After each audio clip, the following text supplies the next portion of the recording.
Mexico Grass tells the story of cannabis in the land of enchantment. From the Llano Estacado to Shiprock, and from the Sangre de Cristos down the Rio Grande and past Mesilla, the story of New Mexico is alive with culture and wisdom, and cannabis has long been a part of that tale. Please join us as we sit down with our friends and neighbors across this great state, and let's learn what they have to say.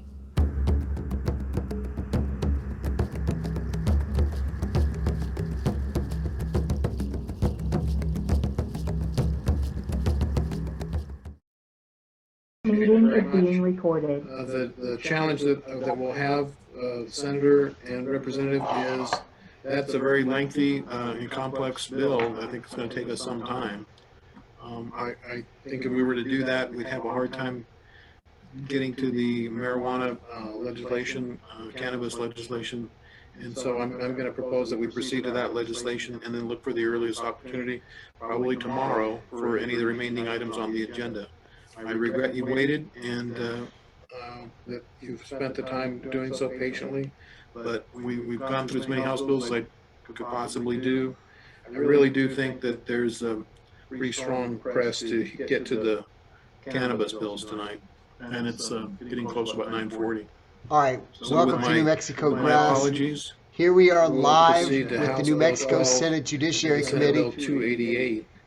and they've just opened the discussion Given the on the size cannabis of the bill, House Bill 12. Here we go. Expectations for the legislation, we're going to go a little bit longer than the usual allocated time and allow up to 25 minutes as opposed to the usual 15, so up to 25 minutes for the sponsor to advocate. Representative, maybe the first time you're with us this session, so you have 25 minutes to do it as you choose. You can admit any experts, you can admit any witnesses or proponents you wish to within the 25 minutes. You can reserve any part of your 25 minutes to rebut any opposition. After your 25 minutes, we'll allow up to 20 minutes of opposition. The challenge we have right now is I don't know that I have registered opposition. Again, we had some challenge because of the internet issues here today. So I'll do my best to see if we can recognize anyone who wishes to speak in opposition to House Bill 12. And then I see Senator Purtle with his hand raised on his Senate Bill 288. So before we get you started, Senator Purtle, is there something that you want to address before we get started? Mr. Chair, I do have an amendment on House Bill 12 for the sake of time. When we complete that, it essentially would put my bill in, so we can either hear my bill or we can hear about my bill in a minute, whichever suits the chair. Because we have a House bill over, Senator Purtle, what we'll do is we'll begin with House Bill 12, and then we'll take your motion to amend it once we've heard the presentations. Is that all right? Mr. Chair, that suits me just fine. Thank you. All right, very good. Representative, it's 9:43. You have 25 minutes. Thank you, Mr. Chair. Appreciate the time. Thank you, members of the committee. I'm here to present House Bill 12. With me is my co-sponsor, Representative Andrea Romero, and we also have a number of experts that will touch on different parts of the bill. One of them is Ms. Emily Kaltenbach, who I believe has to be admitted to the Zoom. We also have Megan Dorsey, who, as you all know, works out of the Speaker's office, who will provide some technical support with regard to any of the criminal law elements in the bill. And then we also have Superintendent Linda Trujillo, who also will serve as an expert. And I believe she's already in the Zoom room. Mr. Chair, members of the committee, while the operator allows those experts in, I want to talk a little bit about this bill. House Bill 112 regulates the use, production, and sale of cannabis and cannabis products in the state of New Mexico. This act creates a responsible and a very tight regulated system of approved licensees that, with strict rules and regulations developed by the State Regulation Licensing Department. Mr. Chair, members of the committee, 14 states have already legalized. The states of Alaska, Arizona, California, Colorado, Illinois, Maine, Michigan, Montana, Nevada, New Jersey, Oregon, South Dakota, Vermont, and Washington, and D.C. we only 2 of those states have legalized through a legislative process. Most of these other states have legalized through a ballot initiative, a vote by the people. If we legalize this year, we will be the 3rd state to legalize through the legislative process. Why is that important? Well, Mr. Chair, members of the committee, a lot of the headaches that have been experienced in the implementation of these legalization frameworks in other states have been due to the fact that things were rushed, quite frankly. Ballot initiatives were placed on a ballot. The election would take place in November. By January, a lot of these places had to implement their programs. I don't believe that that's the right way to approach legalization, Mr. Chair, members of the committee. I believe that the best way to approach such a complex topic, such a complex task, is to do it through the legislative process, which is why we are here in front of your committee. Mr. Chair, members of the committee, this is not the first time that this committee has seen a version of this bill. And this is not the first time that the legislature has addressed through its process the issue of cannabis legalization. Not to go too far back in time, but in 2015, former Representative Bill McCamley introduced the Cannabis Revenue and Freedom Act.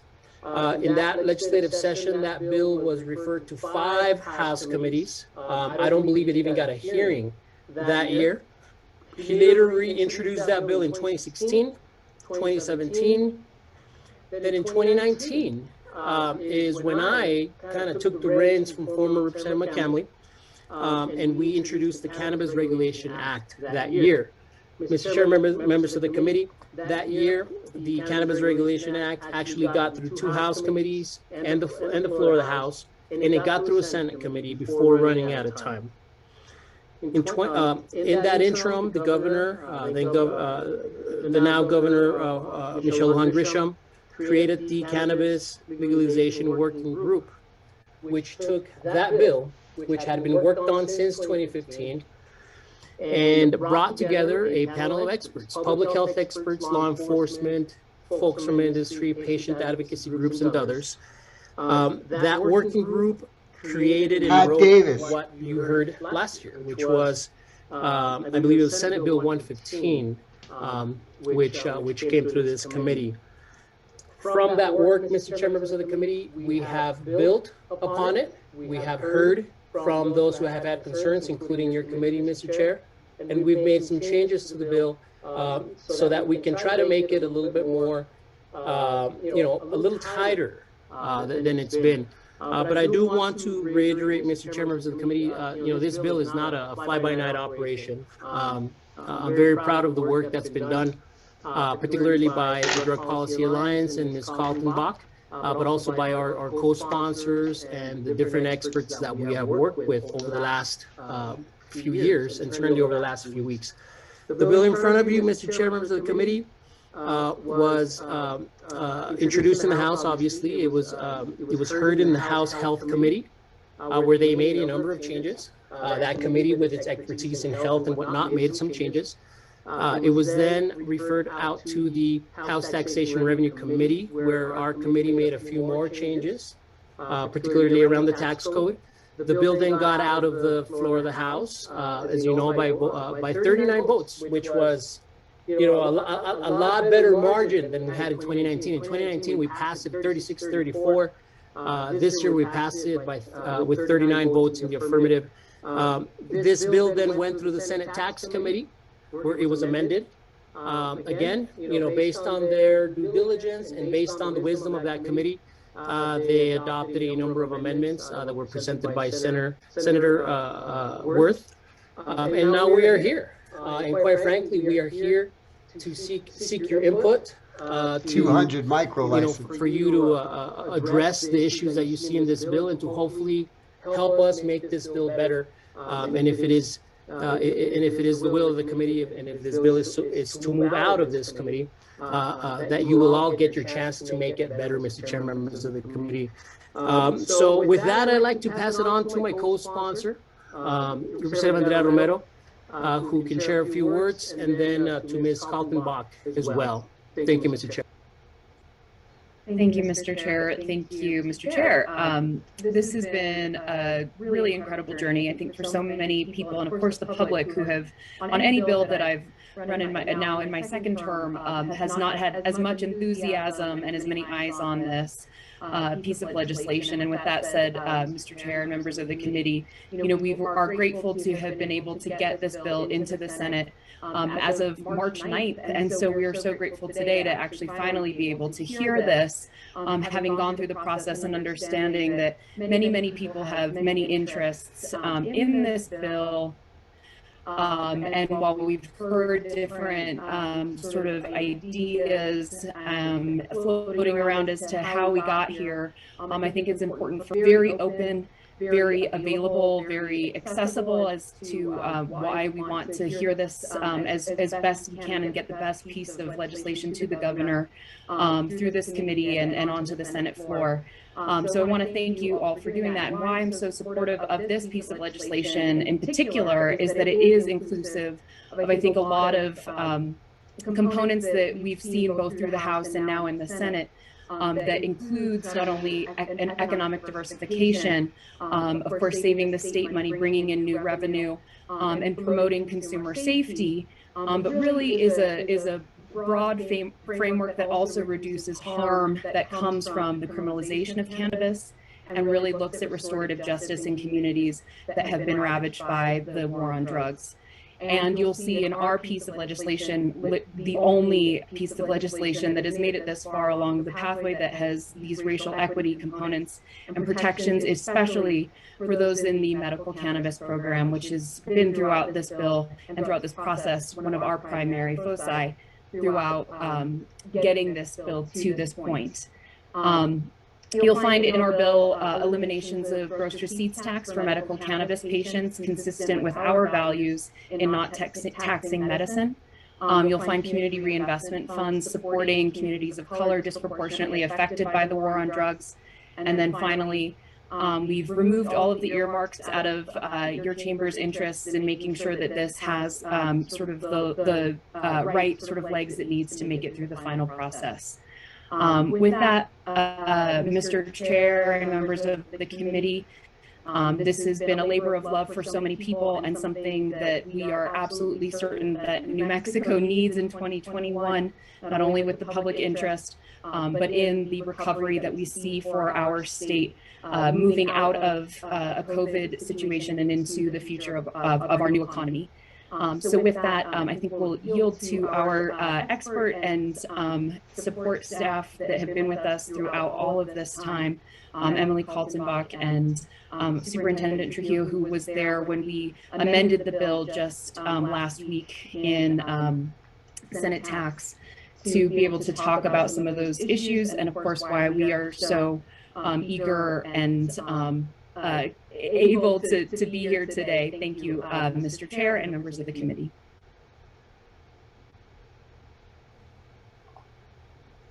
Good evening, Mr. Chair and members of the committee. I'm Emily Kaltenbach with the Drug Policy Alliance, and we've been really honored to be working on legalization of cannabis in New Mexico for almost a decade.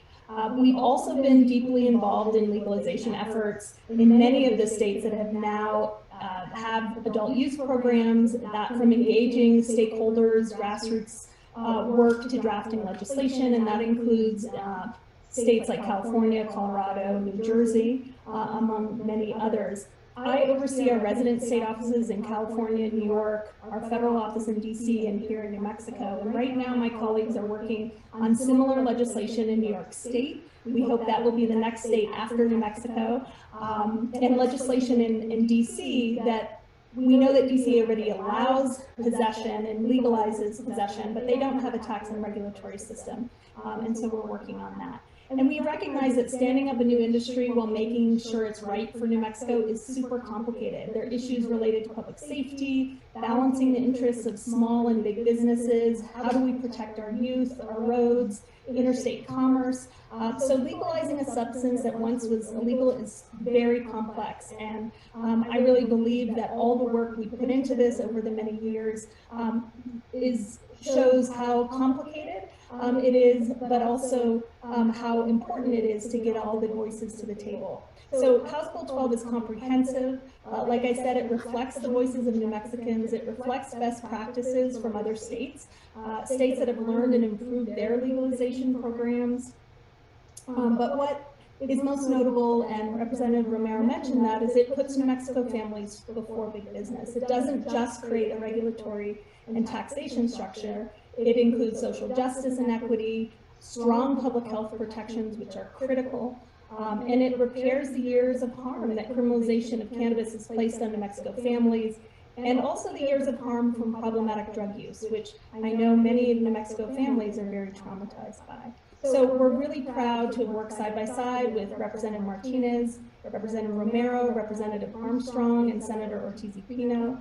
They've worked tirelessly and carefully, paying attention to every detail in the hopes of getting cannabis legalization just right for New Mexicans. So I'm honored to be here, and I'm happy to help answer questions. Thank you so much. Thank you, Mr. Chair. The last thing I'll say before turning it over, and if you want to go to those in the audience, this bill has three foundational principles. The first one, as my co-sponsor mentioned, is ensuring that we protect the medical program. There are patients who depend on it. There are patients whose quality of life depends on it, and we do not take that lightly. The second one is ensuring racial justice in this legalization framework. We believe strongly that we cannot create another multi-million-dollar industry on the backs of brown and black people in this state. Lastly, Mr. Chair, members of the committee, this industry is going to have to be supported by a smart regulatory and tax system framework. And that's what I believe we've accomplished in this bill. Mr. Chair, members of the committee, is this bill perfect? Probably not. I'm very proud that this bill is essentially alive. It breathes, it evolves. This bill is not static. I don't believe that any one of us has the perfect idea, and that idea must not be amended or changed. That is the process of the legislature, and that is the prerogative of committees such as yours, Mr. Chair, members of the committee, where you are subject matter experts. And we, quite frankly, not only are hoping that you change our bill and make our bill better, but we actually expect that you will do that, because that is why your constituents sent you here and why you serve on this committee. I can tell you, being in the legislature now for 6-7 years, I take a lot of pride in the work that is here in front of you. And should this bill move forward, should we legalize cannabis in New Mexico this year, I can assure you that we will all be back next year making tweaks. That's the way it should be. And we'll come back the year after that making a few more tweaks, and the year after that making a few more tweaks, because good policy and good law should be evolving, especially when we attempt to do something as big as this, Mr. Chair. Thank you, Chair. Thank you, members of the committee. We are open for... Yeah, good speech. Martinez. Mr. Chair, you're muted. Thank you. Sorry about that. In addition to your presentation, representatives, we had a number of individuals who let us know their support. Chad Lozano, Ben Lowinger, Rachel Woods, Len Goodman, Paul Gibson, Brian Rogers. Sorry, I usually identify with the groups. Ben Lowinger is with New Mexico Cannabis Chamber of Commerce. Paul Gibson is with Retake Our Democracy. Brian Rogers with Rogers Farms. Jeffrey Lawrence with Reason Foundation. And Richard Jaramillo. Those were additional proponents. We also had 3 individuals register in opposition.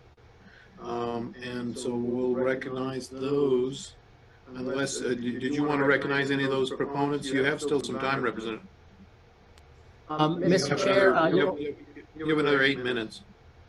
Yeah, in the interest of time, I think we can go on and move on. All right, very good. The registered opponents in advance were Jason Barker, Paula Garcia, and Kathleen Odea. Do we have any of those individuals in our chat, please?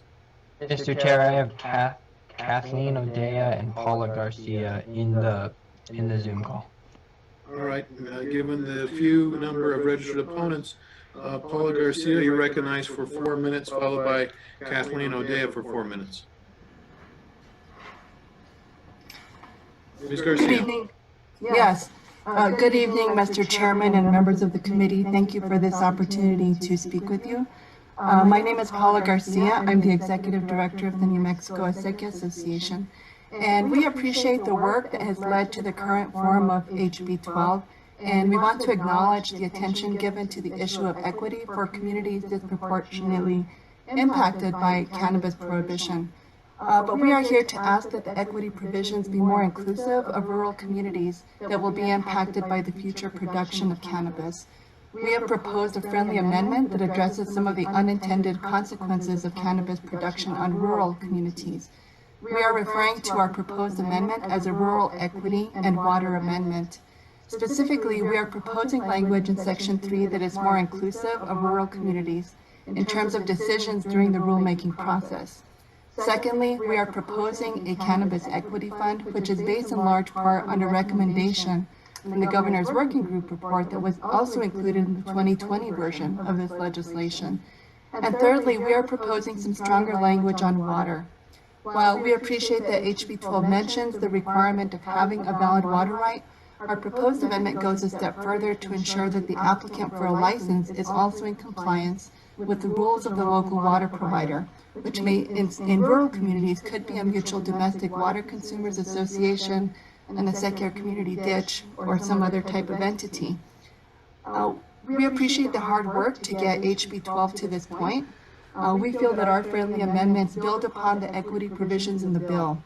Rural equity must be a key objective of legalization.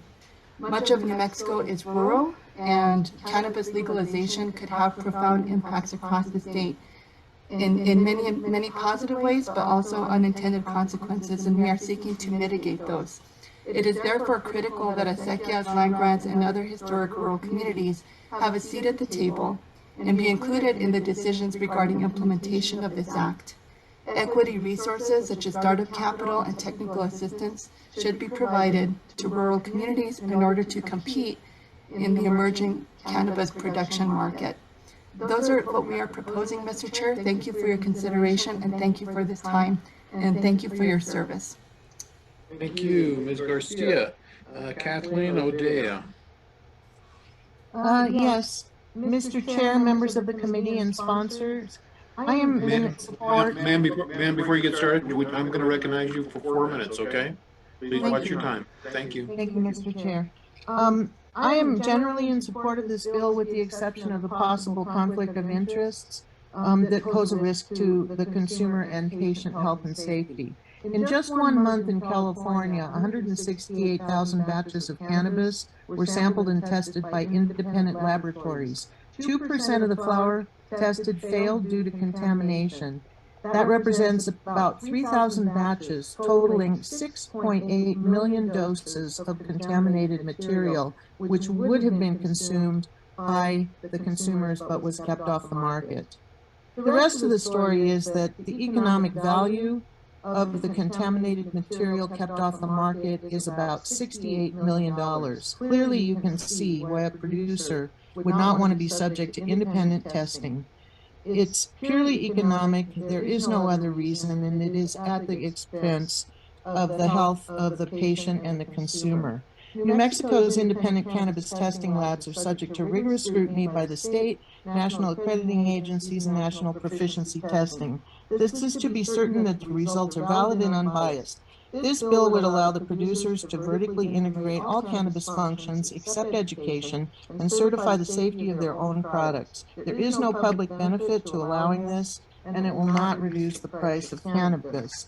If this becomes law, New Mexico will be a national outlier, a population of 1. No other state allows cannabis to be safety certified by the grower. In fact, nearly all other states don't even allow the grower to select their own samples for independent testing and require that sampling be taken by independent third parties to eliminate cheating, bias, and fraud by growers.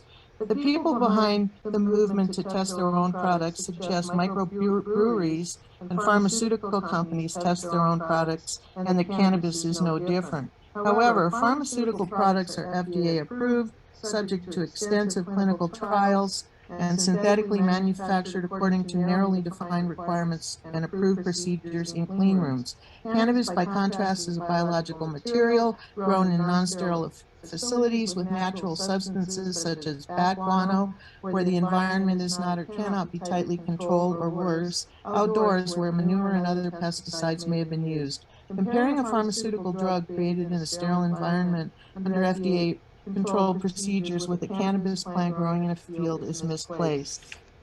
It has also been said that producers should not be given the responsibility of educating their own employees, so this bill creates a separate third party license for educators. If producers can't be trusted to educate their own employees, why are producers trusted to certify the safety of their own products? Please amend this bill for the safety of the consumers and the patients, and allow independent testing to be the preferred method of certifying the safety. Thank you very much, Mr. Chair, members of the committee.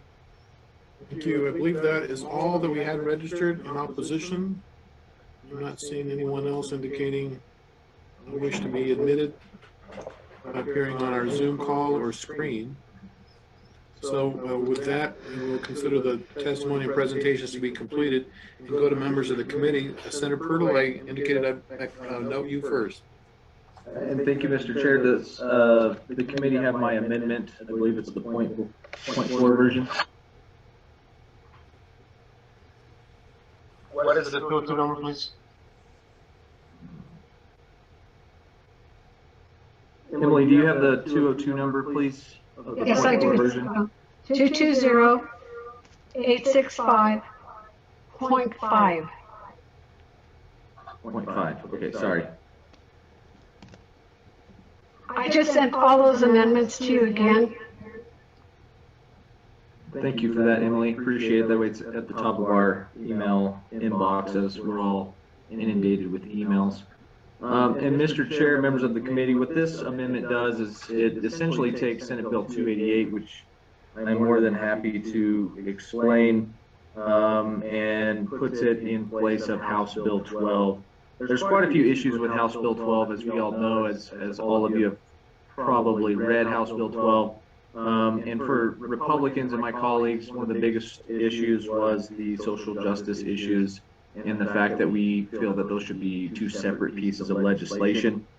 I will note that Senate Bill 288 passed out of Senate Tax, Business, and Transportation unanimously with all Republicans. I believe there was 3 out of the 4 Republicans present voting for Senate Bill 288. And it takes a little bit of a different approach, and I'll highlight some of the differences between it and House Bill 12.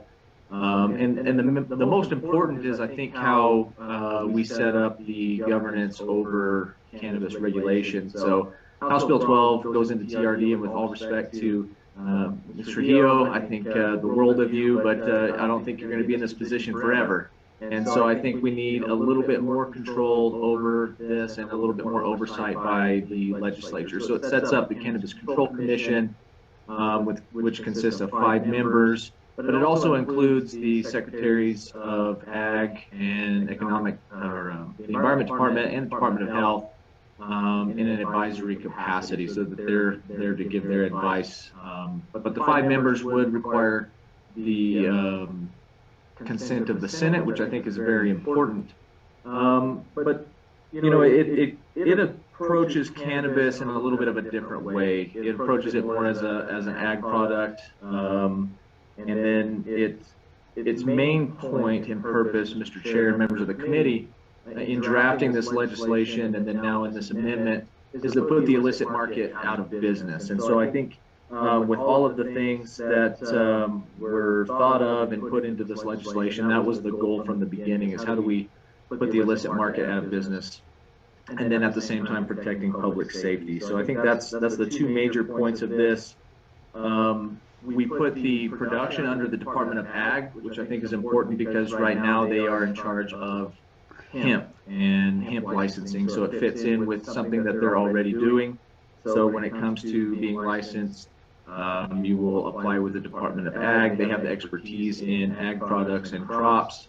And it's also important to note that my license structure for production is scalable. So if you want to grow 3 plants, you would apply for a license and it would be scalable compared to somebody that is doing a license for 1,000 plants. So that way entry into the market is low, the cost of entering the market is extremely low, and so that we don't push out some of our smaller growers. The tax structure is also important. I think it's important that we keep as much tax revenue in the hands of the local governing bodies as possible. So there's a 6% excise tax, 2 to the state, 2 to the county, 2 to the city, and then you add gross receipts tax on top of that, which comes out to about 14%. And I thought it important to start out on the lower end of what the experts say, because in New Mexico, very seldom do we lower taxes. So let's start low. If we need to come back and raise it, we're very good at doing that. So I think we'll have that ability in the future. The other point of this legislation is it allows possession up to 2 ounces and 16 grams, but you have to have a proof of purchase. So it helps our police officers know that you've purchased your cannabis legally and that you're not purchasing from the black market, because again, we don't want the black market to thrive. So this just allows our officers to know that you have purchased it legally or that you have a production license to produce your own. Another important part is that we don't put a plant count cap, and we don't limit licenses. And why is this important? We just passed House Bill 255, and it took 41 years to take that system that has been failing.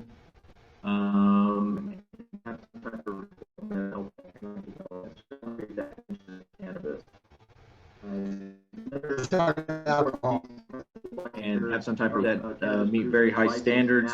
And so to get this program up and running, they will be licensed first, but just for a 9-month period.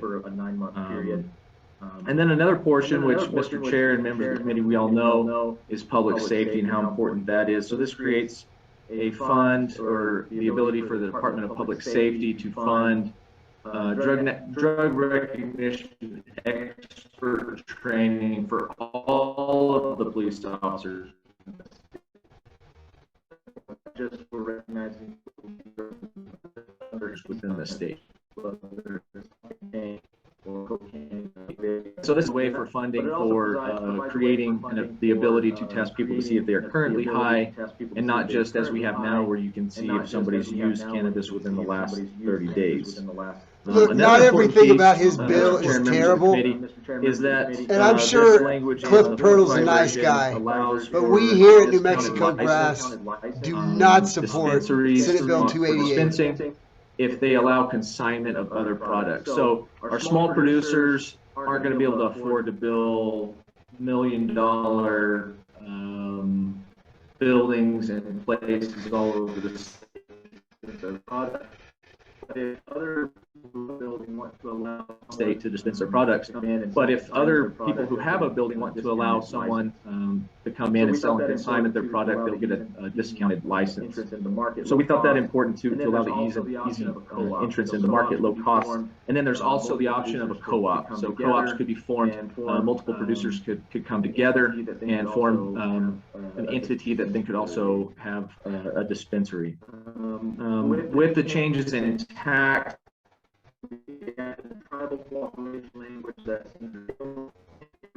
we added the tribal cooperation language that Senator Shindo wanted, interstate regulation, and no plant counts, no license limits that Senator Candelaria thought to be very important. And then it was brought up to my attention between tax and here that we didn't have a prohibition on drive-thrus, which I thought kind of interesting. We have that on alcohol. So we went ahead and added that language that you couldn't have a drive-thru cannabis store. I think there's 1 or 2 already in existence in Albuquerque, which why is it concerning you? And then what we pulled out from the original language, there was a 1 mile limit that cannabis dispensaries couldn't be within a mile. We decided with a little bit of discussion amongst the other sponsors that we would pull that out because there's already language for local control and zoning. So if Albuquerque wants to have a green mile, they can. If Roswell doesn't, then they can put in the proper regulations to ensure that that doesn't happen. And then we removed the local opt-out. That was something that I had to compromise on. because I am a huge local control guy, but we don't want to create that checkerboard that we had under the alcohol system. So with that, Mr. Chair, I will stand for questions on the amendment. Again, Cliff Pirtle, I'm sure you're a nice guy, but we do not support this bill. Discussion, members, I can see hands on the proposed amendment at this time.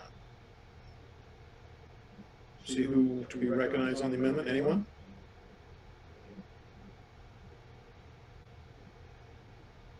All right, I'm seeing no discussion on the proposed amendment. Other members of the committee? Yep, that's a good question. Thank you. The sponsor, Representative Martinez, your position on the amendment. Thank you, Mr. Chair. I appreciate the amendment, and I appreciate Senator Pirtle's hard work on it, but it is an unfriendly amendment. All right. Anyone else on the? There's a motion for due pass on the amendment. Substitute motion to table. All right, I'm going to take the tabling motion next. I'd like to, Senator Stewart, will allow for some discussion before the tabling motion. I'll take the tabling motion back. Your tabling motion will have the precedence over the due pass motion, as it should. That's fine. We can do discussion. And I only said that because it was immediately done the due pass. So I'll calm down and we'll just chat. All right. Yeah, let's do some of that tonight. We may be here with one another for the evening, so let's see if we can get along. I didn't hear anybody. Oh, Senator Baca, is that you wanting to be recognized on the amendment? Yeah, I had a quick question. It involves the bill and the amendment, but maybe the sponsor of the amendment can answer either one. It doesn't matter, Mr. Chair. So, as you know, Mr. Chair, and even my colleague there from Chavez County, I consistently reject these measures, and the reason being, and my basis for that is really the lack of testing. But what's encouraging is the DRE training for the police officers. This is really all that I think they have right now to detect marijuana, especially when somebody's been on the street, Mr. Chair. And so I guess my question would be to the sponsor of the amendment. And I saw that you have am I correct in that you said there's a fund for DRE training set up within the amendment?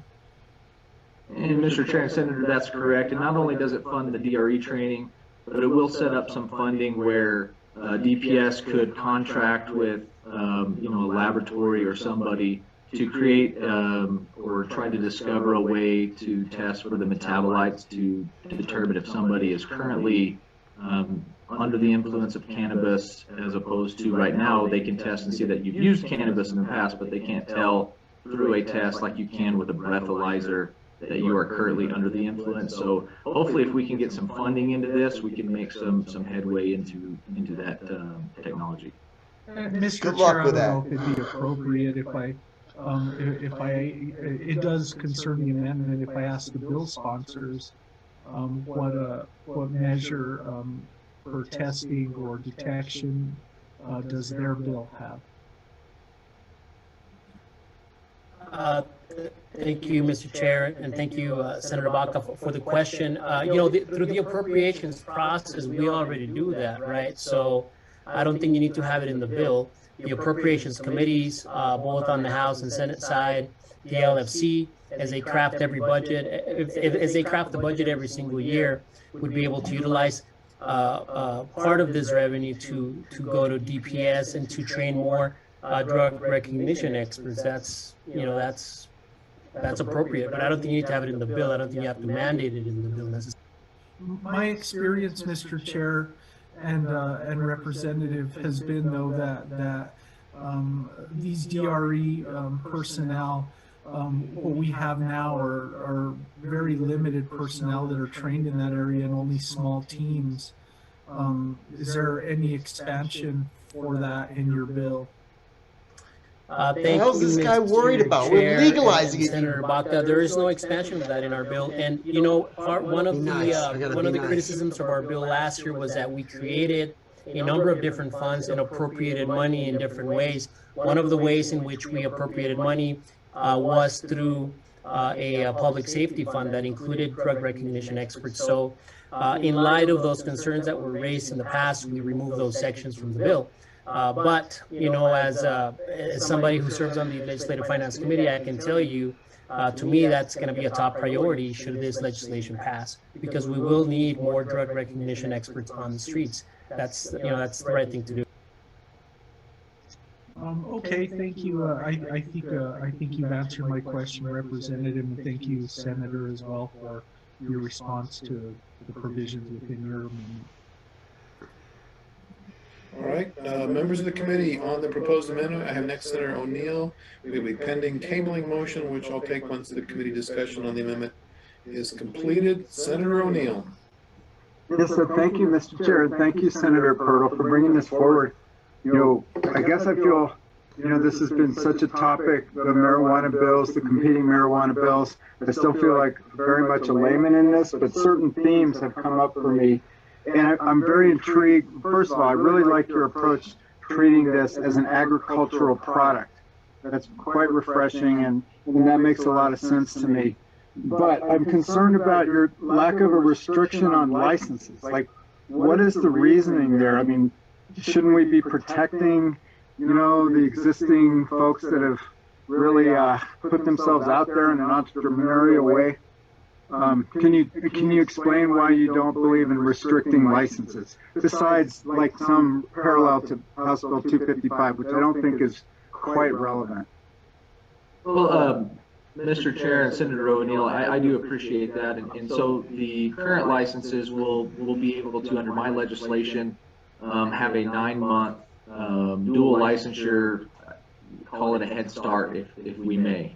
Where they will be able to sell recreational cannabis before licenses will be able to be purchased from everybody else that's not currently a holder of a medical license. So that portion is there. I don't believe House Bill 12 has that. So there is a 9-month head start for those that already have a license.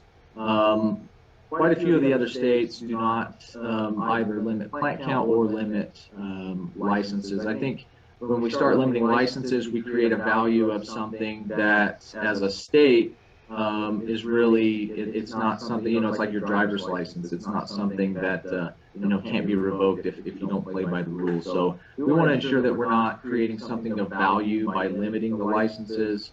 The thing about business people is they'll be creative to get around all of those types of regulations.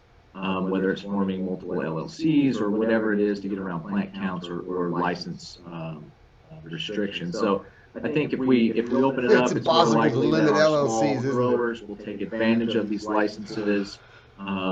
People growing 100 or less plants will more than likely be the majority of the licenses.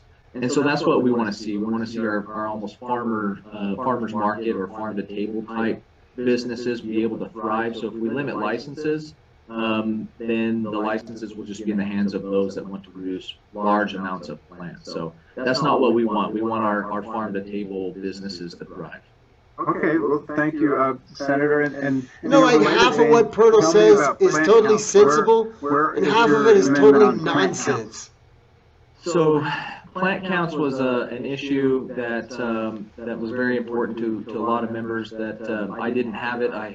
My original language didn't prevent the Cannabis Control Commission from putting plant count limits in, but because of some of the other sponsors, they wanted to ensure that there wasn't going to be plant count. So that was my word in moving forward, that we would incorporate that into my legislation. And so that's the consensus that came from a few of the other sponsors. But I think if you put plant counts in, it's one of those arbitrary numbers that, you know, which number do you pick? A high number. What is the end result? Everyone's happy. The reality is you put plant count numbers, and businessmen, as most people will tell you, Mr. Chair and Senator, will find a way around those types of things. So let's just be open. If you want to permit those, and it's a scaled license, so the more plants you want to plant, the more money you pay to the Department of Ag for your license, and I think that's the fairest way to do it. Okay, so you're pretty free with the number of plant counts, right? I mean, it's kind of an open market approach. And Mr. Chair and Senator, I think that's the best approach, because we don't want to create a shortage of supply. And that's one of the biggest concerns, that with plant counts that you see now with the medical program, it creates a shortage of supply. And where they're filling that shortage with, I don't know, I can't speak to that. But we don't want to have a shortage of supply, because then that props up the price at a higher level. When you prop up the price at a higher level, the illicit market is still able to come in, backfill the need, and that's not what we want. We want to find that sweet spot where people are able to make money growing cannabis, and that the state receives a fair amount of tax revenue, but that we put the illicit market out of business. Well, again, wow, and that last point is really resonating with me. I really like how you've targeted the illicit market and made that the focus of your amendment, of your Bill 288. So anyway, I'll listen to the debate, but thank you for bringing this forward. Thank you, Mr. Chair. Thank you, Senator. Other committee discussion. Senator Stewart? Thank you, Mr. Chairman. So I want to appreciate Senator Purtle. Just a very thoughtful bill that you outlined. You outlined it well. I like the training of the police officers also. I like other aspects of it. I am bothered by the not having any aspect of social justice in it. I know you said you wanted that in a separate bill. I think the folks that have been working on this forever are suspicious of the idea of a separate bill. That perhaps we would just pass the cannabis and then the social justice aspect would not be passed. And when I have talked to folks about splitting the bill into those two and saying, you know, they would have to just be side by side as we move forward, they would have to be one number apart, and we would have to pass them both. But I'm also suspicious of us doing that. So can you explain why you just really did not want that in your bill, and how you see us passing the social justice issues? And we have many minority students in jail or prison because of marijuana. Super tactful. It's not fair. We have people in federal prison. Oh, she's going after it. Love it. And I love the earrings too. 30-year sentences because they were growing or selling marijuana. And now we're trying to legalize it. It's just a fairness issue that just eats at people, and it eats at me. So I guess if you can explain more about how you feel like that we could move forward with that, I would be interested in hearing that. Oh, and Mr. great Chair, presentation. and Madam Pro Tem, I definitely appreciate that. You know, my biggest concern is we're creating a new penalty with regard to selling to minors that was not in place before. So in my opinion, you could potentially let somebody out that, say, was just in for distributing or something minor. But since this crime of selling to somebody under the age of 18 didn't exist, and there was not the ability to charge them under that crime, are we letting somebody out that then would have violated somebody under this crime? And so I think we need to separate the two issues, so that we're not muddying the water of, are we talking about the legalization and regulation of a crop, or are we talking about a very important issue of social justice and criminal justice reform? Because criminal justice reform and regulation of a crop, in my opinion, should be separated. And it creates a situation now where we're, instead of discussing how we're going to regulate cannabis, we're discussing about social justice. And I think if we could separate those, we would have much more intelligent conversations and really get down to the nitty-gritty on how we need to do that as well. And it seems to me that we're halfway paying attention to how we regulate cannabis, and then we're halfway putting our attention into social justice, and we need to put 100% of our attention into each issue. Well, Mr. Chairman, Senator Purtle, I really appreciate that attitude, what you're talking about, but I don't see that happen in actuality. I don't see any social justice reform coming from your side of the aisle.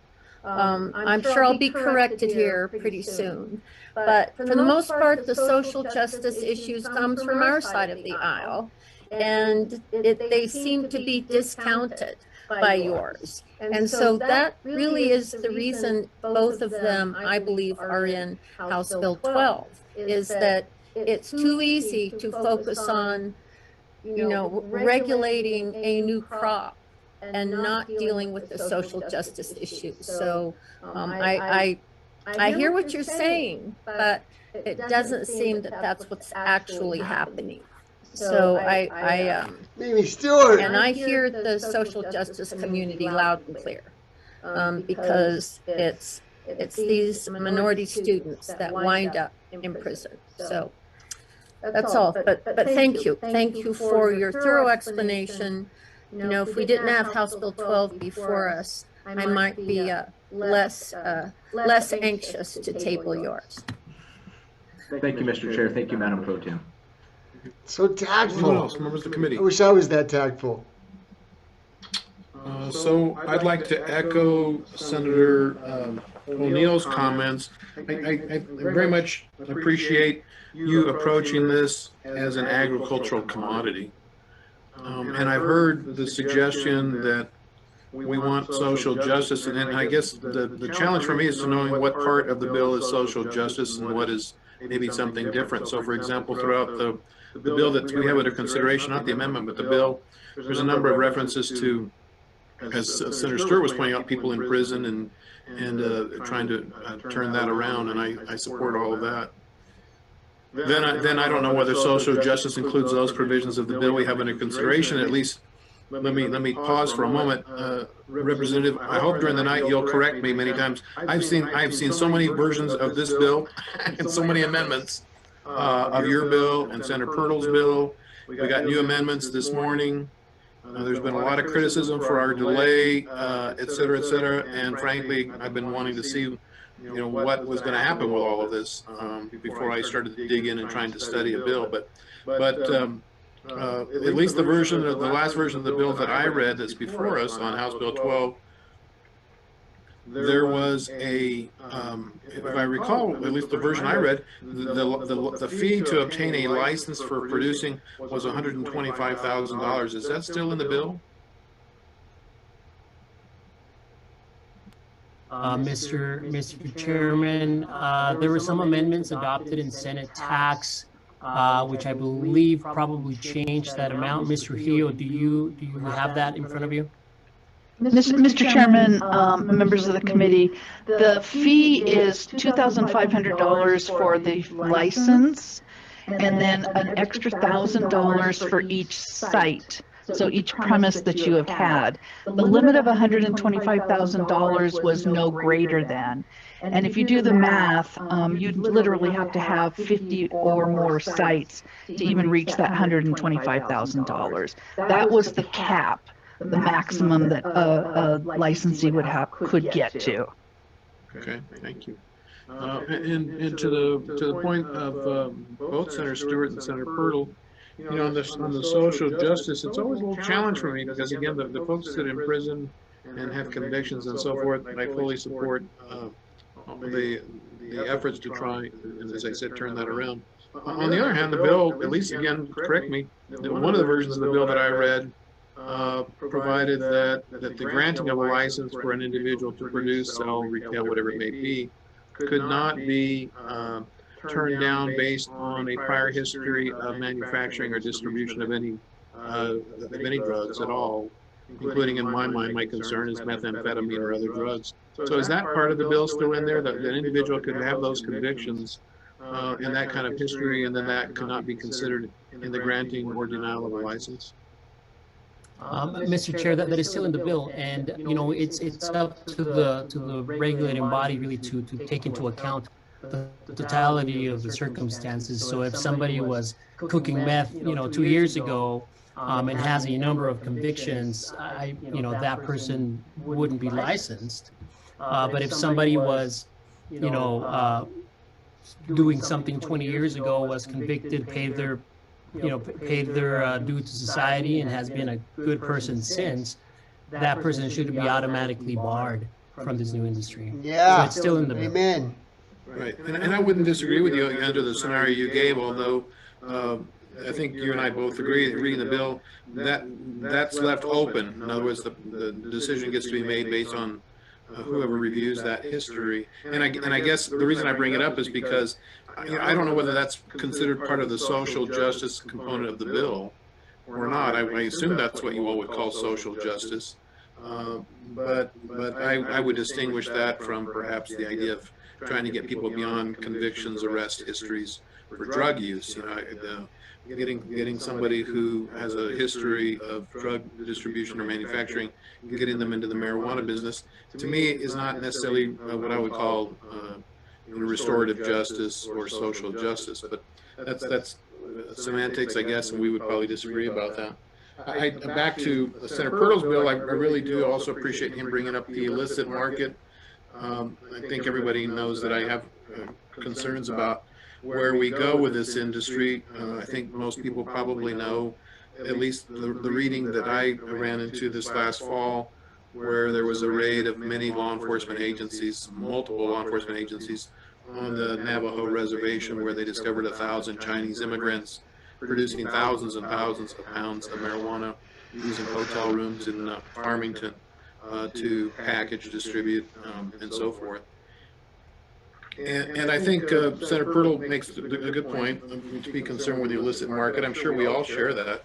Can't imagine anybody thinks it was a good thing to have 1,000 Chinese with children producing marijuana on the Navajo reservation. But the reality is that that's I think that's sometimes inevitable in a lot of things in our society. And my ultimate concern here will be the illicit market. In my experience, my expectation will probably be coming out of Mexico. Even more so than the reservation, principally because it'll be easier and cheaper, and that's ultimately the easy way to do that. Because they're about to legalize it. So anyway, I appreciate very much what you're trying to do here, Senator Purtle. I think we know that the horses are lined up behind a different bill, and I hope there's a way to take what's good from your ideas into the bill that probably has the horses to get beyond the line, and I hope the sponsors of that bill will take this hearing and look at your proposals and really consider them well. You and I are both farmers, and you and I, Senator Purtle, I got to tell you, there's far more regulation of the chili we produce and manufacture than would be true of the marijuana in this bill. We have very strict FDA compliance, great deal of inspections, constant testing. We have labs. Yeah, you're also legal federally.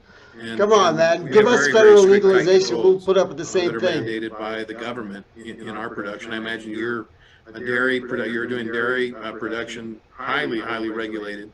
And what we're doing here is we're authorizing the manufacture of drugs, of a recreational drug that would really have none of that oversight. And I think that's unfortunate. None of the testing independence, I guess I should say. I shouldn't say no oversight, but none of the testing oversight that you and I have to follow. So I think there's a lot of good things in your bill, Senator Purtle, I think is what I'm trying to say. But I also expect that we're going to be focusing on a different bill. So Senator O'Neill, you wanted to come back. Yes, thank you, Mr. Chair. And following up on some of your comments, it's very helpful to have these two bills. Again, comparison contrast is very helpful in a lot of ways.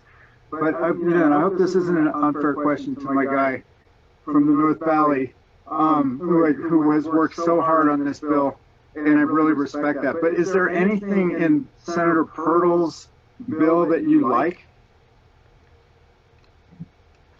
Thank you, Mr. Chair, and thank you, my Senator, Senator O'Neill. I think, Senator Purtle and I actually had a meeting of the minds in 2019. That bill that passed the House. If you haven't watched that tape, and if you're a nerd like me of legislative processes, go check that out. We were in the middle of debate, and Senator Purtle and I had been talking for a while that session, and we agreed to move forward a compromise bill out of the House that year. Much to the surprise of a lot of people. I think Senator Purtle certainly brings a great deal of experience and a great deal of passion for this issue, and I really respect that. Is there anything in Senator Purtle's bill that I like? Yeah, you know, our bill, House Bill 12, actually did not have a plant count. Our bill passed the House without a plant count. I share his perspective on plant count. I think plant counts are arbitrary. I don't think they really serve the purpose that we think they do. But once our bill was heard in Senate Tax, we heard loud and clear from that committee, we heard loud and clear from Senate leadership through Senator Worth that in fact there needed to be some way to manage the plants, because as a new industry, we just weren't sure what it was going to look like. And so we agreed, I personally agreed a little bit begrudgingly to have that amendment impose a plant count on our bill.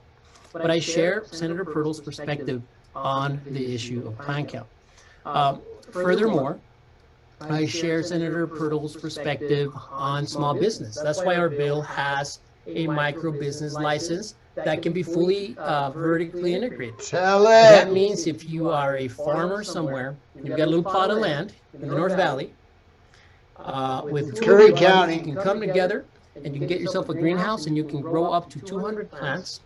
You can manufacture the product and you can sell the product. Get out of my head. Pretty inexpensively. You don't have to be one of the big corporations to participate in this industry. So there's a lot in common, I think, but I think there are some distinctions as well. You know, the social justice issue, you know, there's not a section in our bill that is the social justice section of the bill. Social justice is embedded throughout our bill. The micro licenses are an example of racial and economic justice, right? It's a way for people of color to be able to get in to the industry.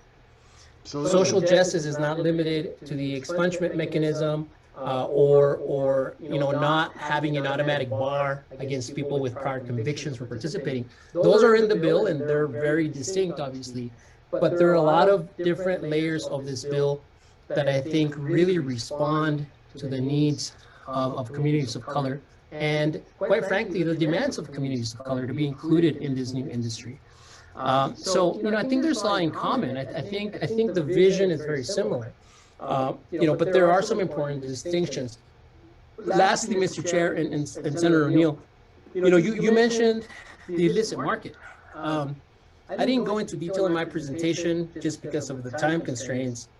But you know, the reason, the biggest driver for me doing this work is because I believe to my core that once this country legalizes cannabis, the world's biggest the world's biggest consumer of illicit drugs, the United States, once we legalize cannabis, we're gonna put cartels not completely out of business. They'll evolve. If you've studied the history of cartels, they've evolved for hundreds of years.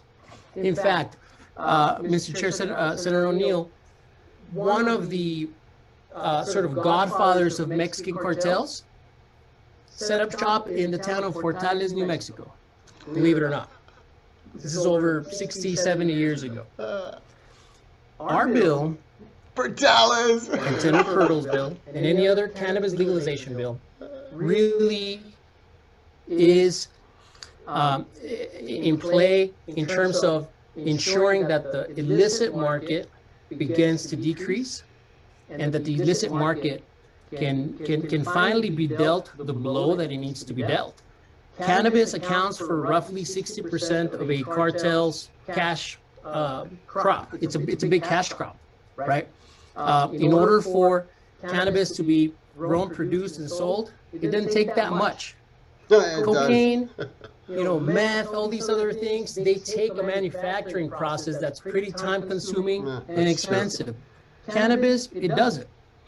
These cartels are used to selling cannabis to our communities by legalizing. No matter if you take Senator Purtle's bill or our bill or some other bill, you're going to make a dent in the illicit market, I guarantee you. And once this country legalizes, you are really going to make a dent. Last word on this issue, Mr. Chair and Senator O'Neill. Mexico is poised to legalize recreational cannabis. Yep. They're this close to legalizing, and they will become the world's, to this point, the world's biggest Largest consumer market. of legal cannabis if they legalize. The United States, once we do so, we will be by far the biggest. Thank you. Thank you. Thank you, Representative. Thanks. And I'll listen to the debate. Thanks.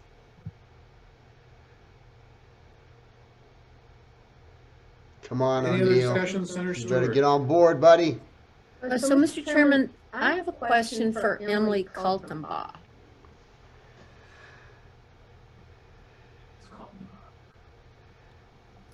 Emily. Mr. Chair, Madam Pro Tem, happy to answer. Thank you, Emily. So, Mr. Chairman, do you remember when Arizona voted to legalize adult use cannabis? Mr. Chair and Madam President, they just voted to legalize last November of 2020. So, Mr. Chairman, Arizona has been up and running with adult use cannabis for at least 2 or 3 months. Is that correct, Emily? Mr. Chair and Madam President, yes, and most recently they've started, there was a little of an interim between the vote in November and when they started. But yes, as of 2021, they are getting off the ground. So, Mr. Chairman, it's just so amazing to me that other states can do this. And we are mired in which bill, which regulation, how to do it, whether or not we have plant counts, how much tax. I mean, it's just unbelievable. And I think their overall tax is something like 24%, with a significant amount going to cities and counties. So, it's just very difficult. My desk is covered with amendments and bills, and I know we're running out of time, but you know, we just don't seem to be able to do this very quickly, and it's bothersome. So that's all. I just wanted to know. So it was less than a year, in other words, Emily, before they had adult use cannabis up and running. Mr. Chair, Madam President, that's correct. And they also included equity in their ballot initiative. So social justice and equity is now reflected in almost every state legalization bill that has recently passed or is under consideration. So, Mr. Chairman, Emily, what did that ballot initiative look like? How did it include equity in the initiative? What did it say? I mean, how did they do that? Mr. Chair and Madam President, a couple of items. One, they're allowing home grow, which we believe is an equity and social justice provision. So they're allowing adults to grow up to 6 mature plants, which is reflected similar to House Bill 12 and similar to Colorado. They also created a fund to set aside revenue to help small businesses, because typically people of color can't get the same capital as other business owners, and so they're setting aside and creating a fund to ensure that there's more equity in the marketplace. All right. Thank you, Emily. Thank you, Mr. Chairman. Thank you. All right, I think that looks like all the committee discussion. Senator Stewart had a tabling motion. I'm going to take it back. Not because I support it, but just it seems mean. Perhaps we could just go on to other amendments. So polite. I just love all this good feelings coming from the committee tonight. I've had a cup of coffee. That's my reasoning. Yeah. Senator Stewart has withdrawn the tabling motion. The preceding motion, which it superseded, was the due pass motion. I think of Senator Moore's. Was it Senator Moore's who had a due pass motion? You know, Mr. Chairman, I think he should drop his due pass motion too. Why are we making these motions? Why don't we just move on to other amendments to 12? Senator Stewart, you may be able to persuade Senator Moores, but I'm following the parliamentary rules that you know very well. That your tabling motion took precedence over his due pass motion. Your tabling motion being withdrawn, we're back on his due pass motion. Senator Moores, I don't know if you're still with us or not, are you? I am asleep, but I'm still here, so keep that motion going. Not at this late night, Mess Pro Tem. I'll be up all night, which looks like I might be up anyways.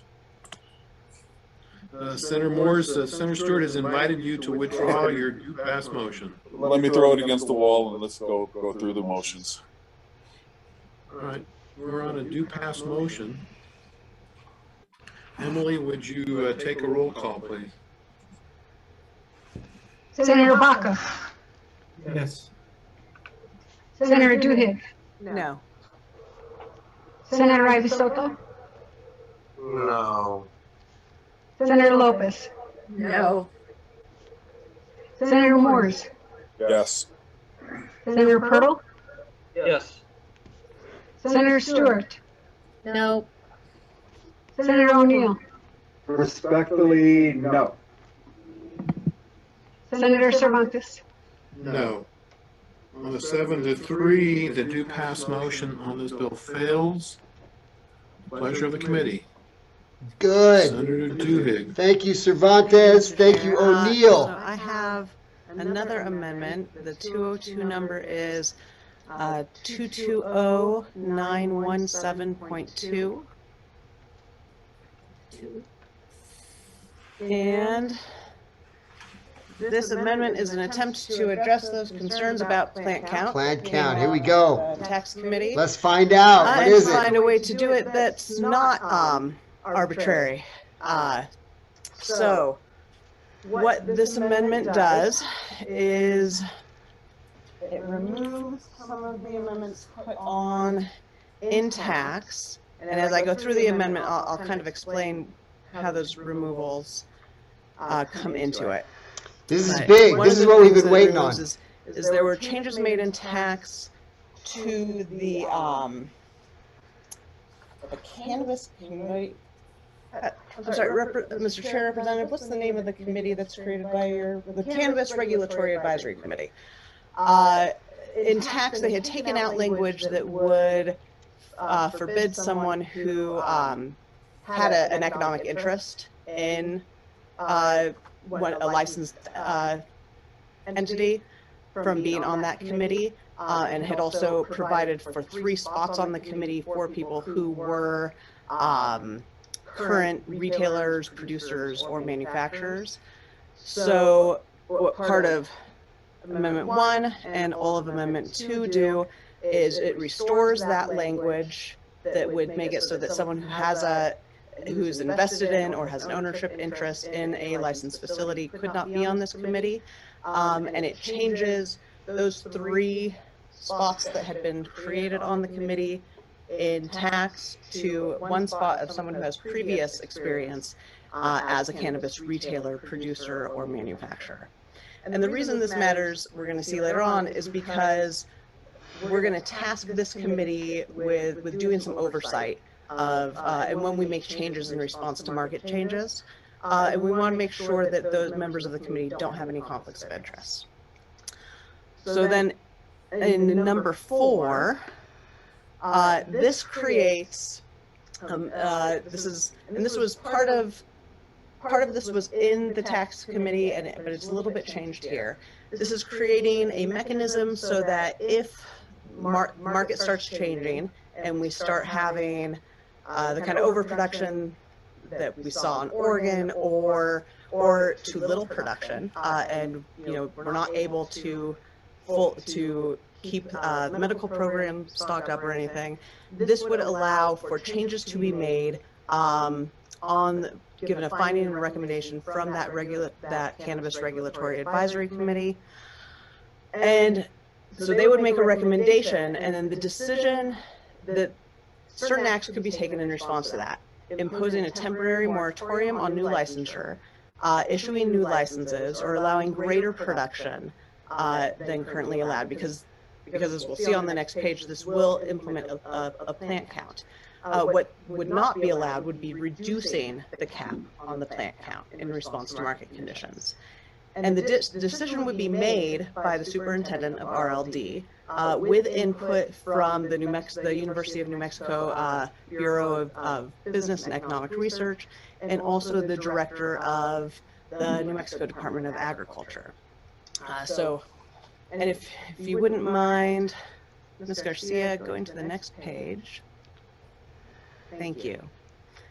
The change at number 5 is just changing language to allow for those changes that might happen in response to market conditions changing.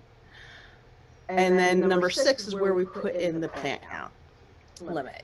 And so what this would do would require RLD to take a look and figure out what the median number of plants grown in recreational cannabis programs nationwide is.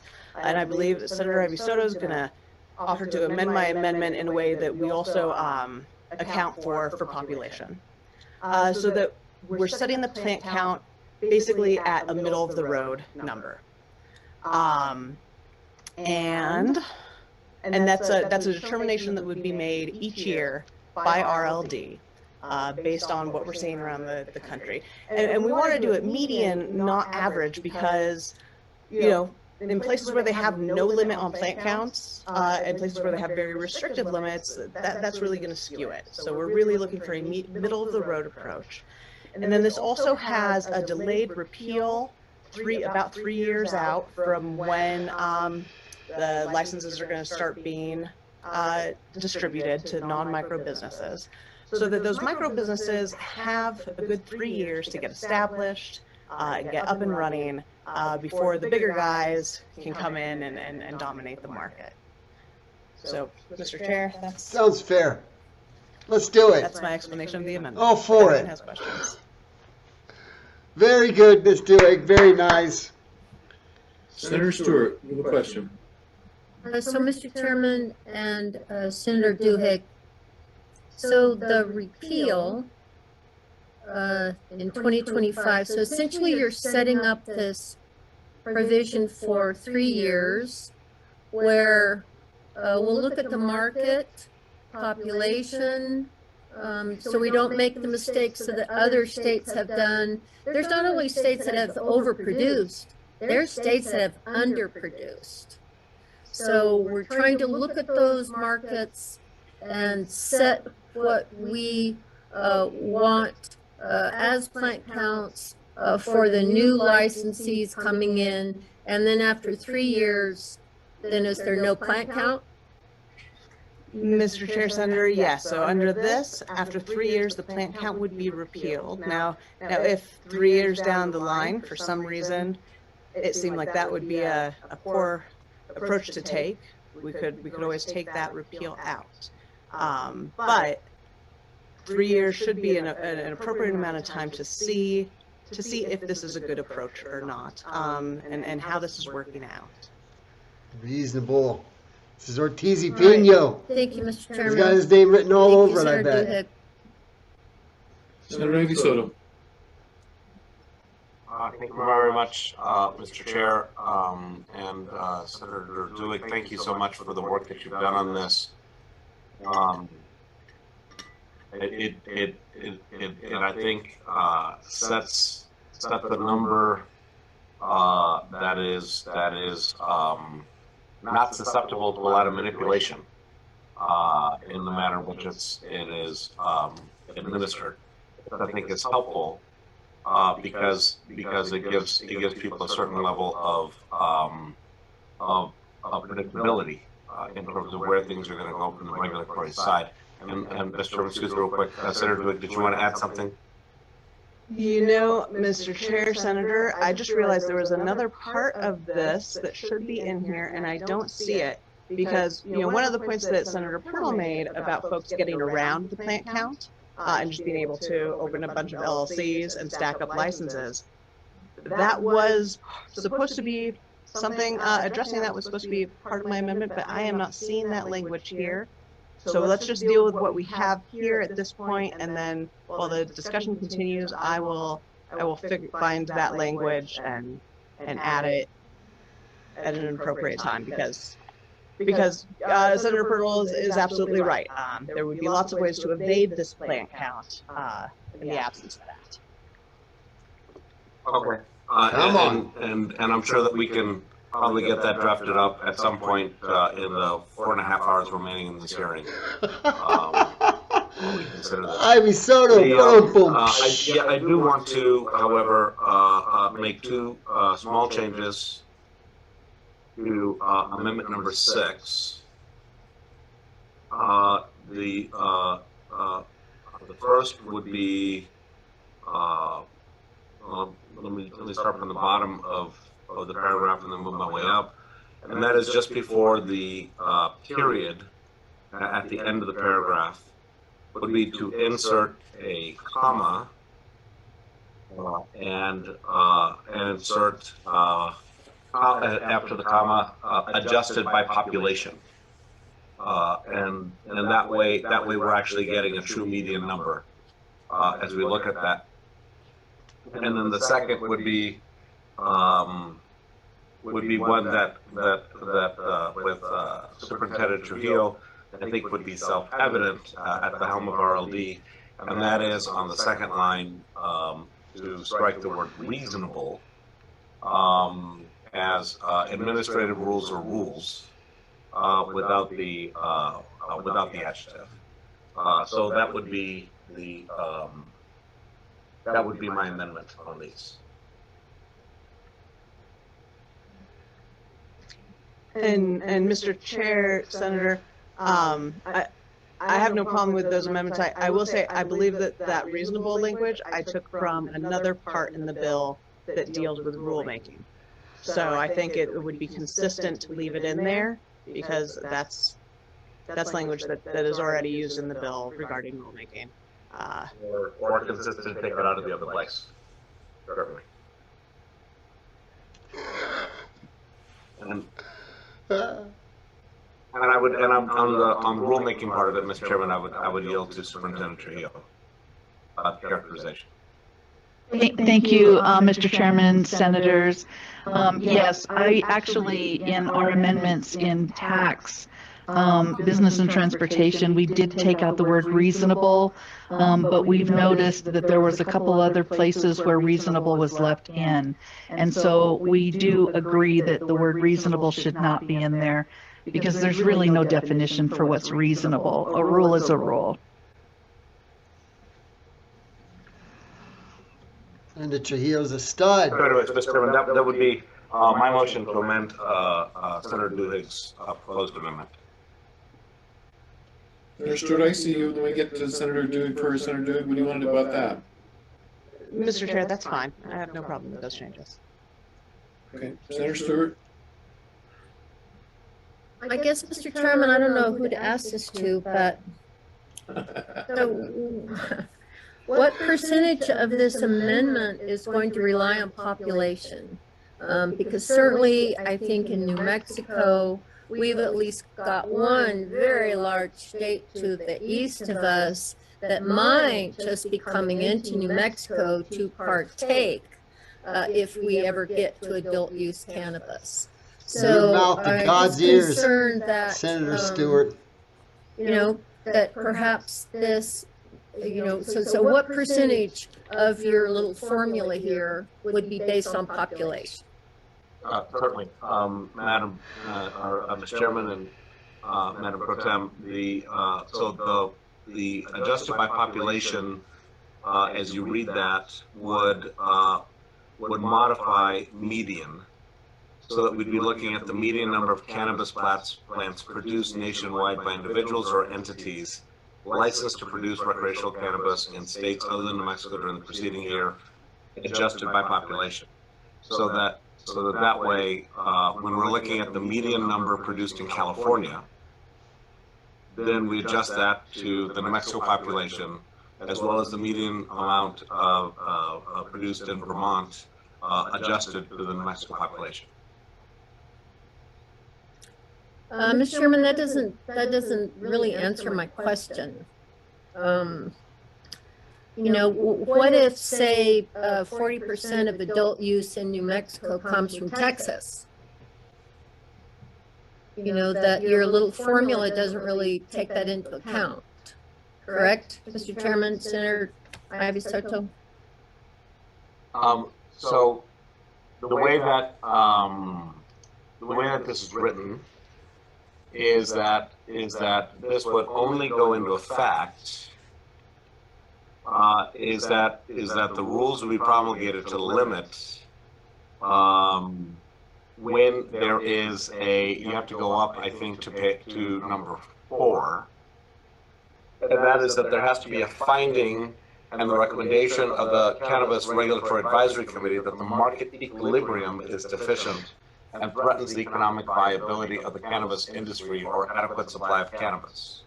So if you don't have that finding and the recommendation by the Cannabis Regulatory Advisory Committee that of the deficiency of the market equilibrium, and there's no threatened economic viability of the cannabis industry, nor is there any problem of adequate supply of cannabis, then this break never comes into effect. No, Mr. Chair, Senator, that's not correct. Okay, let me then yield to Senator Duick. No, this would be a cap that is in place, and there would be changes that could be made if there was problems with that market equilibrium. Now, a change that could not be made would be to lower the cap. You could not lower the cap. You could increase the cap in response to market equilibrium. You could change the number of licenses that are given out, either by putting a temporary pause on licenses or by putting out more of them. But no, this cap would be in place as a matter of law under this, and then there could be changes not to include reducing the cap in response to problems with market equilibrium. Oh, thank you for that. So, Mr. Chairman, I have the .1 version of this amendment. I don't know why, but where in the amendment does it say that there will be a cap? And where does it say what that cap will be? Or is this group going to decide that every year? No. Okay. Well, and Mr. Chair, Senator, to an extent, yes. So the plant limit, so number 6, which should be the same in your .1 version as it is in the .2 version. So that's what puts in the cap, is this plant limit section here. And by January 1st, starting in 2022 and then each year, the division will have done the research to figure out what that median number, and with Senator Iviso's amendment adjusted for population, is, and that is the cap. So it could be adjusted each year, apart from any increases due to issues with market equilibrium in the meantime. Okay, thank you, Mr. Chairman. Senator Ivisoto, you still for? Actually, well, it's up to the committee in terms of my suggested amendment to Senator Duick's amendment. All right. Senator Duick said it's favorable. Anyone else on the committee on your proposed change, Senator Ivisoto's change? How about we make it easy? Senator Duick, can we just restate your amendment with Senator Ivisoto's change to it? Mr. Chair, absolutely. And in fact, I found that other language to avoid people stacking up licenses. We can just stick that into this too at this point. Get it all done at once. Let me try and help Emily keep track of where we're at, because I don't imagine that anybody knows where we're at really, except maybe you, Senator, at this point. Emily, do you know where we're at with which amendment, where, and how the amendment's been amended by Senator Ivisoto? Yes, sir. I got it. Okay, good. All right, Senator Emily, on that amendment. Stud. You're muted. At some point, Mr. Chair, I'm sure we'll go to Representative Romero and Representative Martinez to see if this is a favorable amendment. It's a good, It becomes an amendment. very good suggestion as well. Representatives on the amendment. Thank you, Mr. Chair. Thank you, Senators. We appreciate Senator Duhigg and Senator Ivy Soto and all of you discussing the amendment. I think it's a very well thought amendment. We think it's a very well thought out amendment. And in the spirit of you know, this sausage making process, and in the spirit of respecting and appreciating this process, I think that this amendment actually makes our bill better. And we will take it as a friendly amendment. All right. And for purposes of this hearing, instead of referring to something as a sausage-making process, could we refer it as a doobie rolling process? We use sanitize. Senator, we use sanitized words. We call it cannabis, and we call it recreating. We're recreating. We're not rolling anything. We're smoking anything. Adult use. Adult use. Adult use. I give Ivy Soto some credit there. Marijuana. It's cannabis. That was a good shot. Adult use, and it's recreational. Adults use it for a variety of purposes. Okay, we're not using recreational this year? No. Is that right? This year it's adult use. Oh, okay. I'm sorry. Well, that's good, because I always thought of tennis or something, you know, playing golf.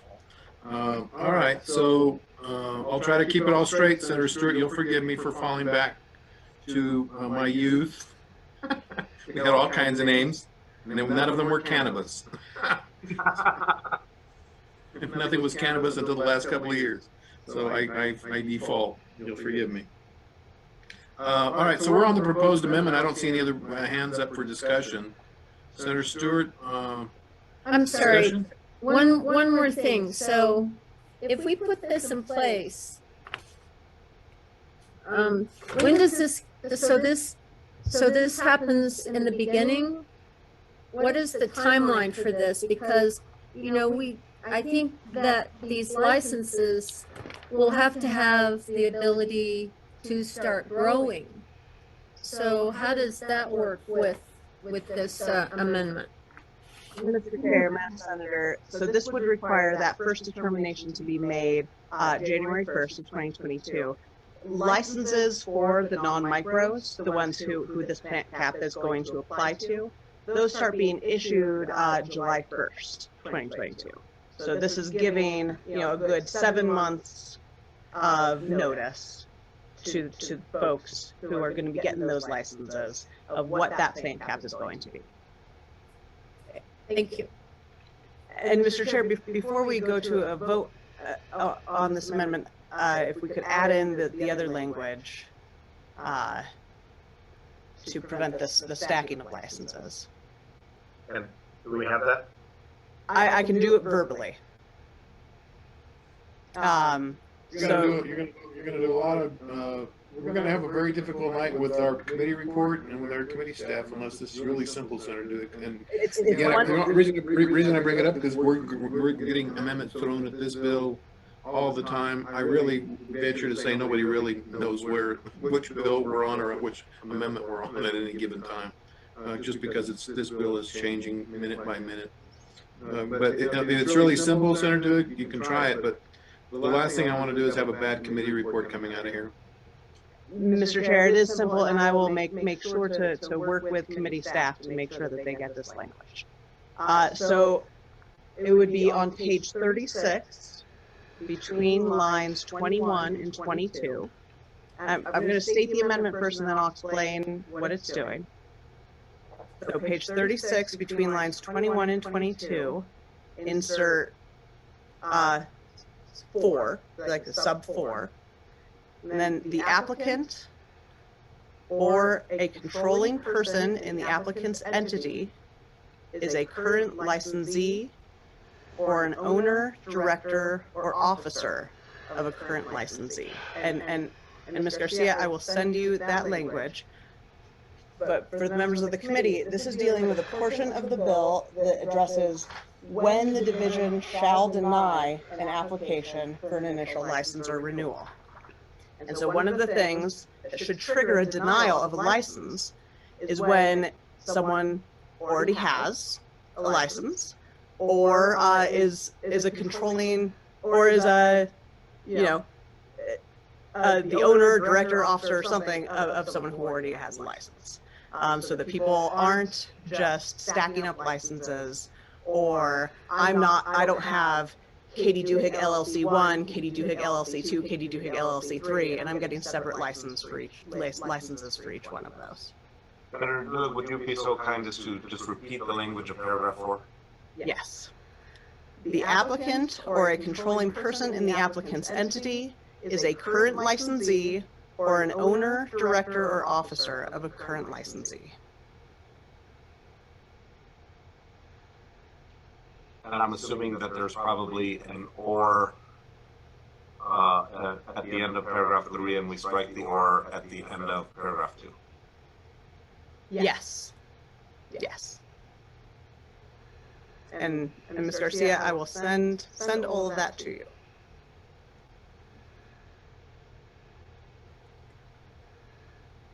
All right, Senator Stewart, you want to get in on this? And I've got a whole bunch of questions coming up myself. That's a big step, folks.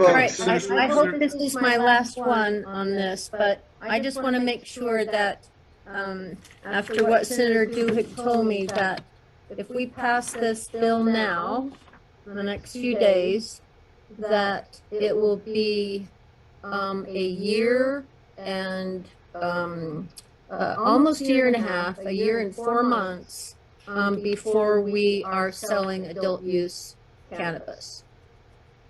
Is that right? Compared to Arizona, who took 3 months. Mr. Chair, Senator, I would defer to Superintendent Trujillo to address that. Thank you, Mr. Chairman. Madam Pro Tem, March 1st is set as the date for sales to start, so it's just a tad bit less than a year today. So, Mr. Chairman, I thought that this amendment with this group that's going to look at all of these parameters had to set the cap before we would start. I mean, how can you get a license to start growing if you don't know what the cap is? Madam Chair, or Mr. Chair, sorry about that. Madam Pro Tem. Forget all these titles. It's late. Actually, what we anticipate based upon the way that this bill is structured is that as soon as this gets approved, assuming that it gets voted on and passed by the Senate, the Regulation Licensing Department would have to begin an immediate analysis of what the market is. And we're going to have to base that upon a report that was done by the Department of Health back in 2019 and expand that out to what's happening in other states and make a determination as to whether or not there is going to be a market equilibrium. Our biggest fear is not that there's going to be too much, but that there will be too little and that businesses will crash. And so we'll have to take that all into consideration when we begin to start noticing for rules, probably even before the June 18th date that this goes into effect. And so the producers will begin getting licensed on no later than September 1st, 2021. So you are correct. The first market analysis has to be done almost immediately. And if there is going to be a market count because we see that the market it may be a challenge, then we will have to put those rules into place almost immediately. And the annual would then begin in the January timeframe that we would have to set that. But the first one would be almost immediately. We're not certain that we need to put a plant count in right now. We really would have to look at what the market looks like and whether or not we think there's going to be a challenge. I'm so glad you're here tonight, and we miss you. Thank you, and I miss all of you, so. All right, I'll let it go, Mr. Chairman. All right, so we're on an amendment that I'm sure somebody knows and understands at this point, with amendments on top of amendments. I've never asked the sponsors, do you support the amendment on top of the Duhigg amendment on top of the Avisoto amendment on top of the Duhigg amendment? The latest amendment being the one that does not allow you to stack multiple licenses. So let me just ask you that question. Do you all support that? We do, Mr. Chair. All right. So that part of the amendment is friendly. When I read the bill, and I've read it many times now, every time it changes, I end up rereading it. My recollection is the bill expressly allows the opposite of what Senator Duig is suggesting. She's suggesting you can't have more than one license. My recollection of the bill is you can stack up as many licenses as you want and get as many licenses as you want and hold on to them. Isn't that in the bill? Isn't this amendment opposite of what your bill holds right now? Mr. Chair, members of the committee, I think that what Senator Duhig's amendment does, I think it really helps cover, I think, a loophole that's important to deal with, especially if you're going to have a plant count. When we originally wrote our bill, we did not have a plant count, so we weren't really, planning for that kind of loophole to exist. Yeah, I think when we start going through the bill in some detail, I think I'll be able to identify for you that you're not closing a loophole by this amendment, you're creating a conflict. Senator Duig is saying you can't acquire multiple licenses in the names of multiple LLCs and corporations to essentially corner the market. That's her goal. But there's language in the bill that says anybody can do exactly that. They can acquire multiple licenses, and I see the secretary saying no. So like I said, we'll come to the bill because I assure you we'll go through it in some detail. But in any event, we're on at least an amendment for now. And pleasure of the committee on the amendment. We have, I think, a due pass already, several amendments ago.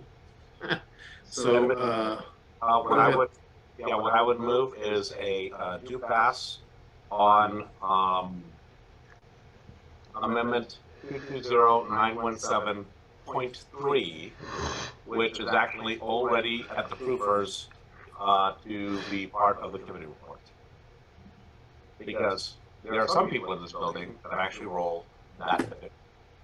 All right, well, that's great. Let's hope they stay with us through the night and keep up with us. So we'll do that. I want to make sure always that although I appreciate there are those who are watching and keeping up with the amendments, I want to make sure that our committee staff is up with that too. And I appreciate Senator Duig saying that she'll work with the staff later, but I hope you all can understand that's probably not the best way for a chair to have the meeting to say, well, we'll come work out the language of the amendment later with the staff after the meeting and after we voted on it. That's probably not an ideal way to run a government.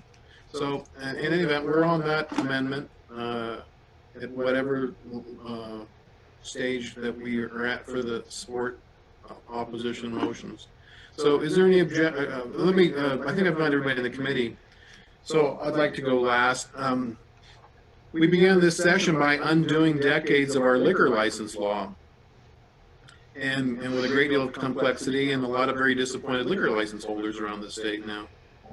And I can't help but think that we're doing that on speed now. We're recreating the same problem, but at multiple levels, because let's be honest, what we're doing with this amendment is we're essentially saying there's going to be an advisory group who's going to assess the market every year and decide, based on their market analysis, how many plants to allow and how many licenses to issue. And so this has the government effectively engaging in control of a monopoly at an unprecedented, in a way that I've never seen or heard of before in our state government. I don't know about other states, but for the state to be deciding they're going to look at the market, and by the way, unless this is changed in the bill, the state will be one of the buyers of the marijuana, right? The state will be buying medicinal marijuana and distributing that as part of a program that's set forth under the bill as well too. So the state will be acquiring medicinal marijuana and then distributing that for evidently it may be at no cost to some individuals. So you'll have the government, the state government buying marijuana perhaps, distributing it to medicinal patients, and then the government will be deciding what the demand is. When you're controlling the demand, you're also controlling the price, and then deciding how many plants to allow people to grow and who to have licenses. And if there's what was the word used? If there's an equilibrium, is that the word that was used? Yeah, if there's a market equilibrium. In other words, the government's going to decide how much of a shortage, how much of a demand, and whether the price is right or not. And based on achieving some kind of market equilibrium, we'll decide whether to allow more plants or fewer plants to be grown, and more license or fewer license to be issued.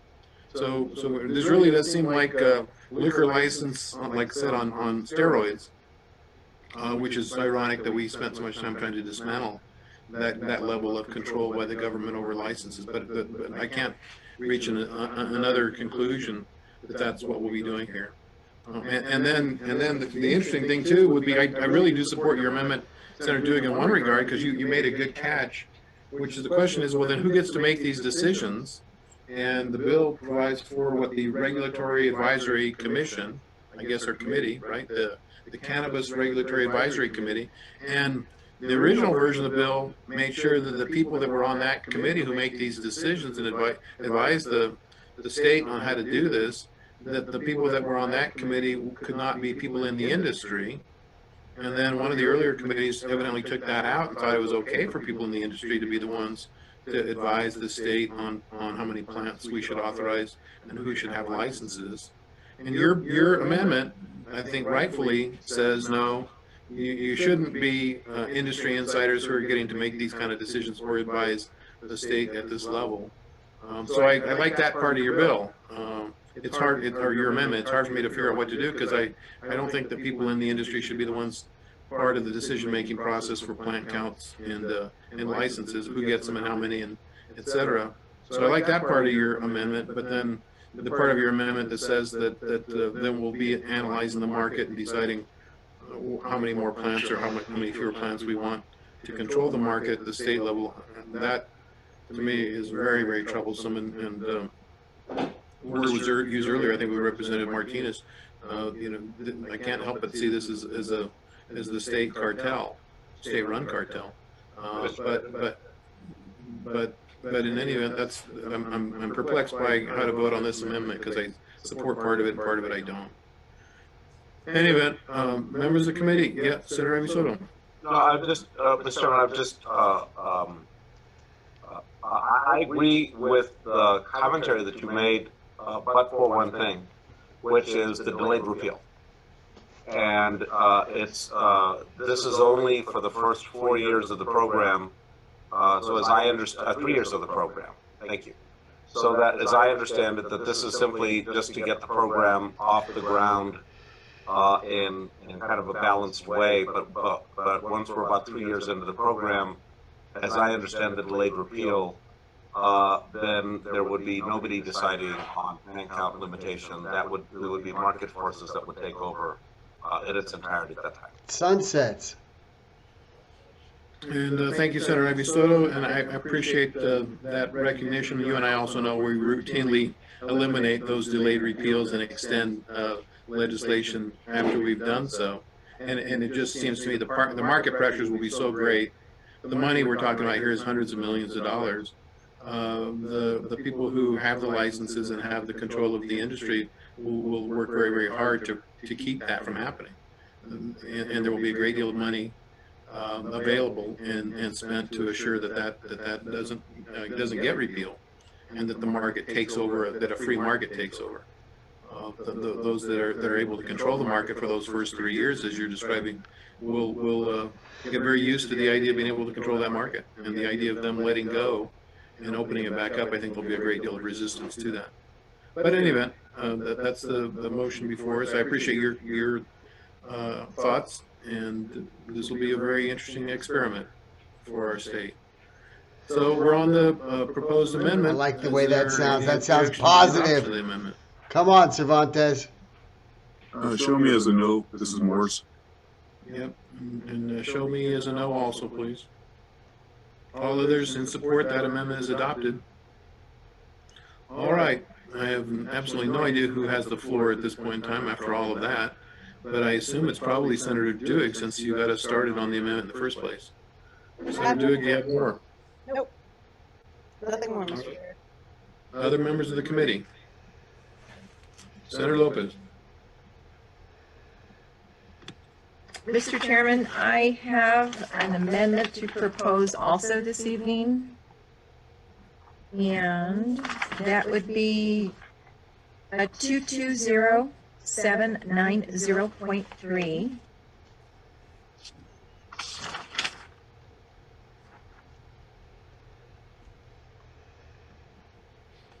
And for some reason, Mr. Chairman, I'm missing one of my pages. Aha. Okay, yes. So the amendment, Mr. Chairman, one more time, is the 202 number is 220790.3. And Mr. Chairman, what this is, as Paula Garcia mentioned earlier in the testimony, this is in regards to inclusion of creating a cannabis industry equitable opportunity investment fund. And also, Mr. Chairman, members of the committee, it also includes language with the amendment on inclusion of rural communities that will likely to be impacted by cannabis production and agricultural producers from economically disadvantaged communities. And Mr. Chairman, if you'd like, I can walk us through the whole bill if you'd like to where this would go. But essentially, Mr. Chairman, this is looking just to make sure that this is equitable, as Ms. Garcia did mention, for a lot of our communities up north, especially those part of the land grants, our Acequia communities and such also. And then also, if you go back to on the amendment on page 3, it does have new material that's added that creates the Cannabis Industry Equitable Opportunity Investment Fund. And the fund will be created in the state treasury. The fund will consist of appropriations or other money deposited into the fund. Income from the fund shall be credited. The Economic Development Department shall administer the fund, and money is subject to appropriations by the legislature, of course, to the Economic Development Department. And again, any unexpended or unencumbered balance shall not revert to the general fund. And Mr. Chairman, again, the Industry Equitable Opportunity Fund is created for the purpose of developing and implementing a plan to provide financial assistance to support startup businesses. Again, Mr. President, Mr. Chairman, members of the committee, looking to assist our economically disadvantaged and historic rural communities. Senator Lopez looking like $1 million bucks. Senator, do you have that for the screen? Mr. Chairman, I don't, but I know that the it was submitted to the committee.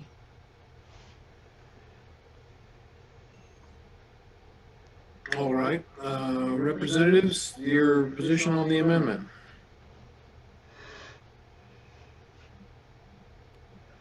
Mr. Chair, Senator, we did have a conversation briefly a few days ago with Ms. Garcia.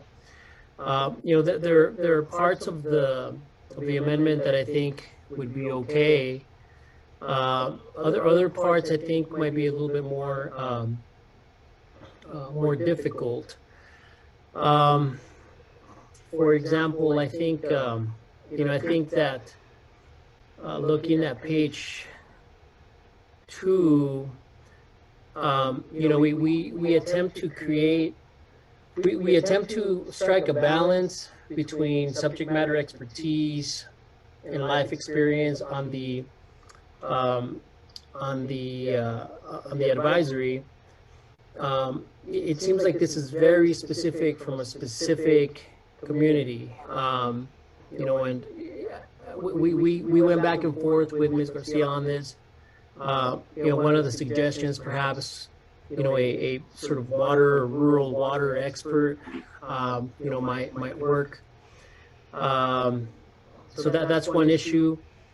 I think there are a couple of other issues here that maybe Representative Romero can address, but I think this amendment, parts of it, I think are fine. Other parts I think are hard, especially at this late stage. So I'll hear. Let's hear from my co-sponsor, and then we'll make that determination. Thank you, Mr. Chair. Thank you, Chairman, as well. Yeah, this is. I think we agree with the merits of, in particular, the rural equity piece, diversity, and of course, encouraging New Mexico residents to be part of this industry. I think the reservation is just, again, on the composition of the person who sits on the board, specific to just in the Acequia community or community ditch residency area. I think more broadly, we'd like a water expert on the board or on that commission. And then I think there is some trouble perhaps, and thankfully I've worked with the Aseki Commission on this very closely as to how the state engineer operates. And unfortunately, I think some of those could be really tricky as to how we would want this Office of the State Engineer to perhaps engage with the cannabis industry. It would be very unique to have to look at one single industry as compliant with a specific water right or water provider rules. We don't operate the Office of the State Engineer in that way, specific to any given industry. So I think that might be tricky. I'm looking at page 3, number 15. So those are some of the reservations I think that we have as far as the amendment goes. Otherwise, I think they're excellent suggestions. But those are some of the hangups that we have. Thank you, Mr. Chair. Mr. Chair, one last thing, also on page 3 at the bottom, section 46, the Cannabis Industry Equitable Opportunity Investment Fund. This is language that we actually had in last year's bill. And as I stated at the beginning of the presentation, there was a lot of feedback that we received from several of the committees that we went through last year, including this one, that we were trying to do too much in one bill. And so one of the things that we did with this bill is to really limit the number of funds that we were creating and the earmarking that we were doing in that previous bill. The current bill only has the 2 funds, the Community Reinvestment Fund and the Patient Subsidy Fund, and we don't earmark any money. This amendment would bring in one of the funds that we dropped off from last year. And while I completely agree with having that type of fund, I think it really goes against,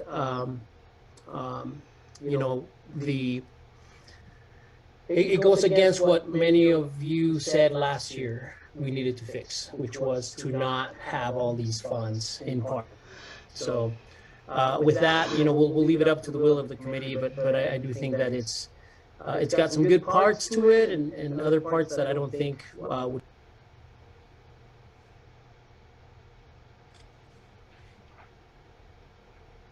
So I don't know whether that, I don't want to take the answer to whether this is a favorable or unfavorable amendment.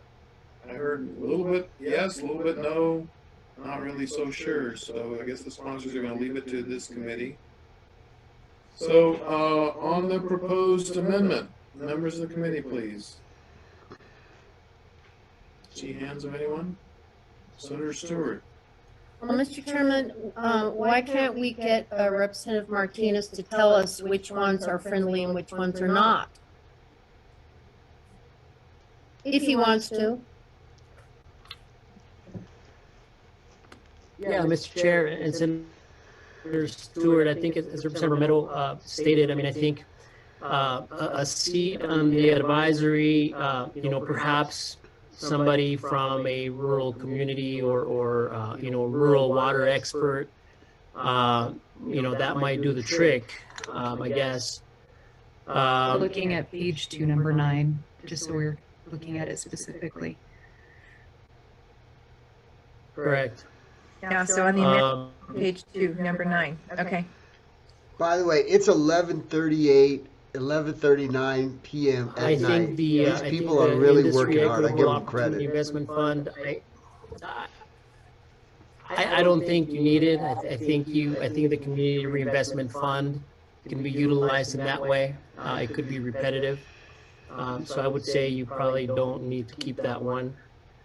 And then there was one that Mr. Romero was discussing earlier with regard to the Office of the State Engineer, if she wants to restate that piece. Sure, I think the 15B is the one that could be problematic regarding the industry specifically as to how the water right operates, and having to call out the industry would be the only industry that would be required to do something like that. So that would be the only, I think, unfriendly piece to this. Well, Mr. Chairman, if I may ask, on page 3, 15B, is that the one you're saying? It's not friendly? That's correct, Mr. Chair. I think it's the only, that's what I'm saying, is it's so specific to a certain industry, and the Office of the State Engineer doesn't currently provide any specifics to industry as to those rules.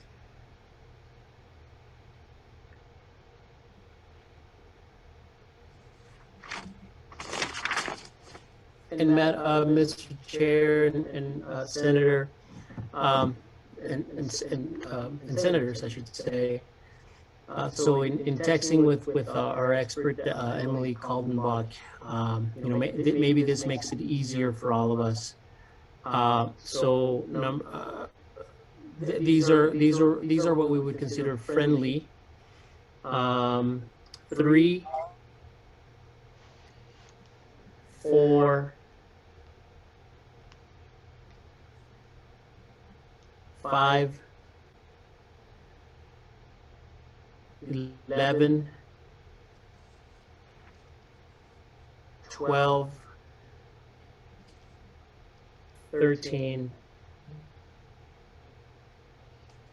14, and then going back up to number 8. And thank you for bearing with us. We're reading, processing, and texting each other. So thank you for that. So I think those and what Representative Romero stated, I think is doable.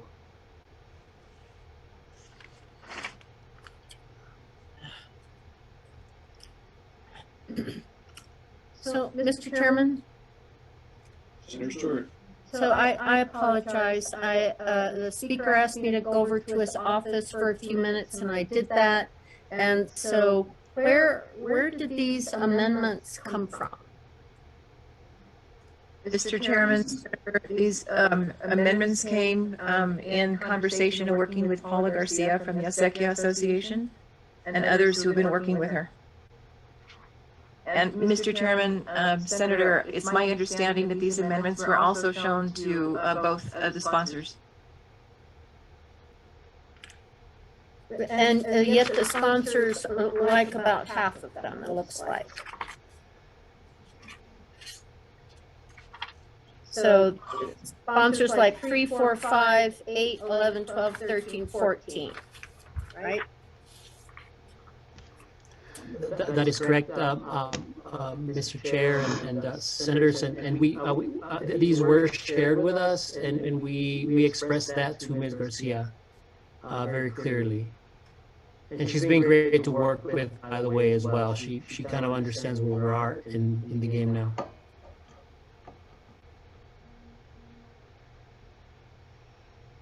And Mr. Chairman, if I may, just to ask the sponsors, so you are not friendly towards setting the equitable opportunity investment fund? Am I correct to hear that?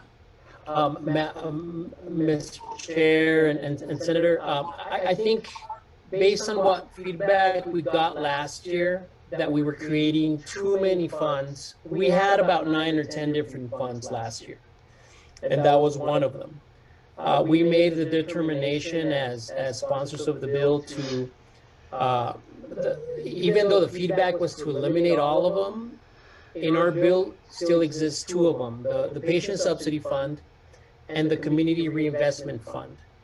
I believe a lot of the things that the amendment here is seeking to do through that specific fund can be accomplished through the Community Reinvestment Fund. Obviously, this is more specific, but I think it can still be accomplished through the rulemaking process and through the appropriations process. I think adding another fund to this bill potentially opens it up for the other 8 funds that we dropped to come in and say, hey, we want to be put back in the bill. And I think that would fly in the face of what was suggested to us last year by members of this committee and the other committees. Okay, and Mr. Chairman, Representative Martinez, I would, and again, if you look on page 4, the end of page 3, so it's paragraph B, looking at the, and I'm just stating this for the benefit of the committee also, This Equitable Opportunity Investment Fund is created for the purpose of developing and implementing a plan to provide financial assistance to support startup businesses and agricultural enterprises that are owned by persons from communities disproportionately affected by past federal and state drug policies or from economically disadvantaged and historic rural communities. So are you, Mr.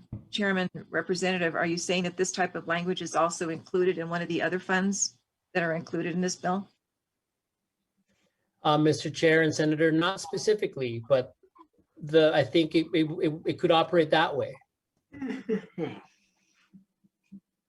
Okay, it's just a question I have, Madam, Mr. Chairman, Representatives, just to make sure that our communities, again, do have access, to the assistance needed so that they too can be successful should this bill pass and be signed, so that they have equal access. Thank you, Mr. Yeah, and Mr. Chair and Senator, one suggestion could be to maybe add some of that language into the Community Reinvestment Fund, so we're not creating a third fund, but you're maybe including some of the language into the Community Reinvestment Fund. That's also a possibility if that reassures the committee, in a way. Yeah, and Mr. Chairman, Representatives, in my conversation with Paula, and knowing some of the concerns that were raised in our conversations, is making sure that, again, we are addressing startups or rural enterprises too, so that it's not just focused along the Middle Rio Grande corridor or other areas for business enterprise. So if maybe Mr. Chairman, if some of this language could be added into that reinvestment fund, I think that would be good. A good faith effort if we get rid of this particular fund that's being proposed in the amendment. I would feel comfortable with that too.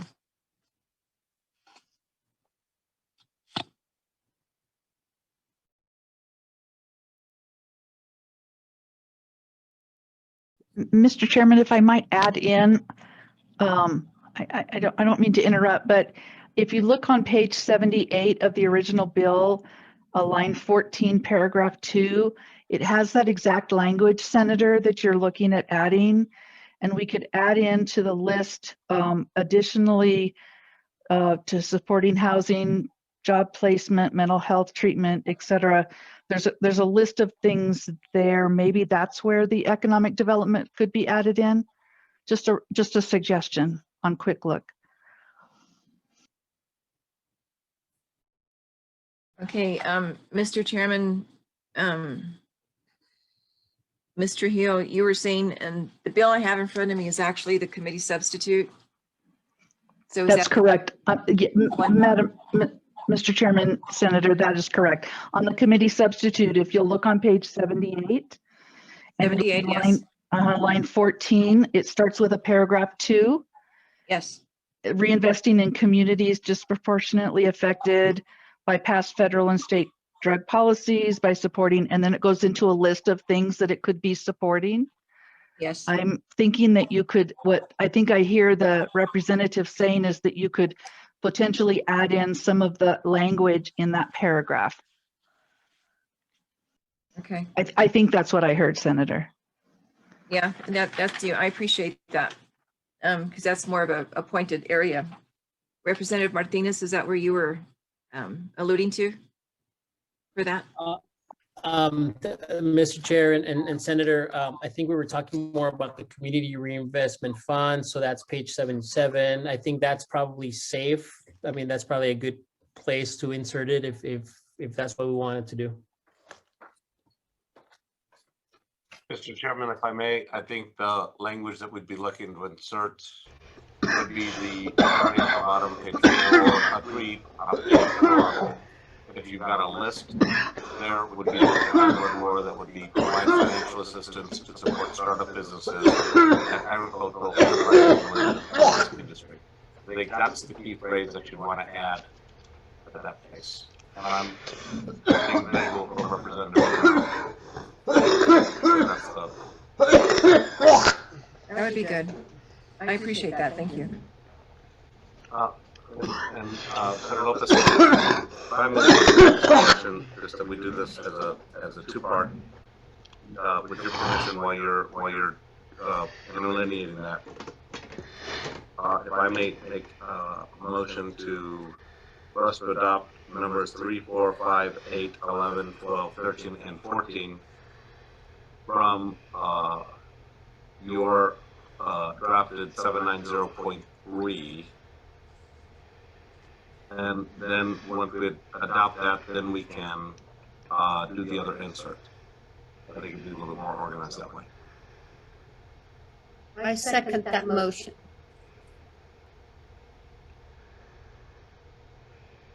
I'm fine Is with that the way you want to roll, Senator? That'll be fine. That'll be fine, Mr. Chairman. All right, we'll just take that motion. Senator Baca's got his hand up on this motion, Senator Baca?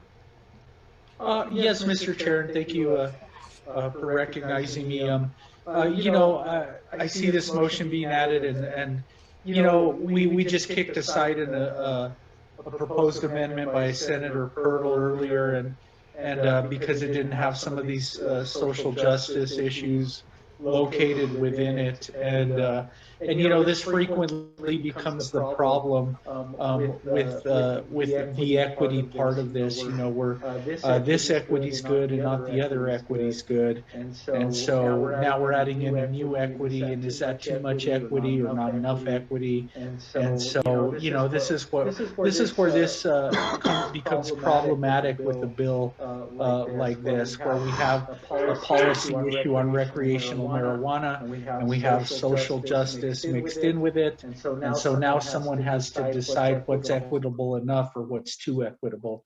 And I just wanted to point that out, Mr. Chair, so thank you. I'll yield back. All right. We're on a motion. Senator Soto. And as I understand it, the bill sponsors are okay with the amendment. Is that right? Yes, sir. Yes, sir. Okay. Anyone else in the committee? I know it's not a deliberate oversight, but I would note that in the amendment, the emphasis of this fund, the attention to rural communities, identifies 3 tribal acequias and land grants. There's many parts of the state that don't, including where I come from, that don't have any of those. No tribes, no acequias, no land grants. Mr. Chairman, if I may, Mr.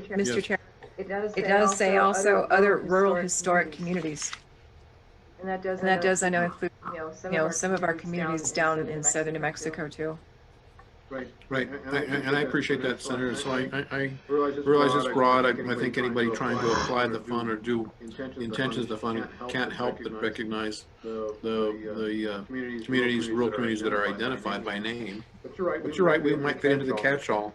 I think this echoes part of what Senator Baca was saying. You know, once you try and get into the social justice issues, the issues, well, what is socially just and important, as rightfully so, very rightfully so, to tribal communities, to acequia communities, to land grant communities, all very important. But there's many parts of the state that are also important, that are none of those things, and that are rural. So let me understand, Senator Lopez, where's the money coming into this? Is it just going to be money that's appropriated or grants that are received? This is not being funded by any of the revenue that's going to be generated from sales or fees or anything like that?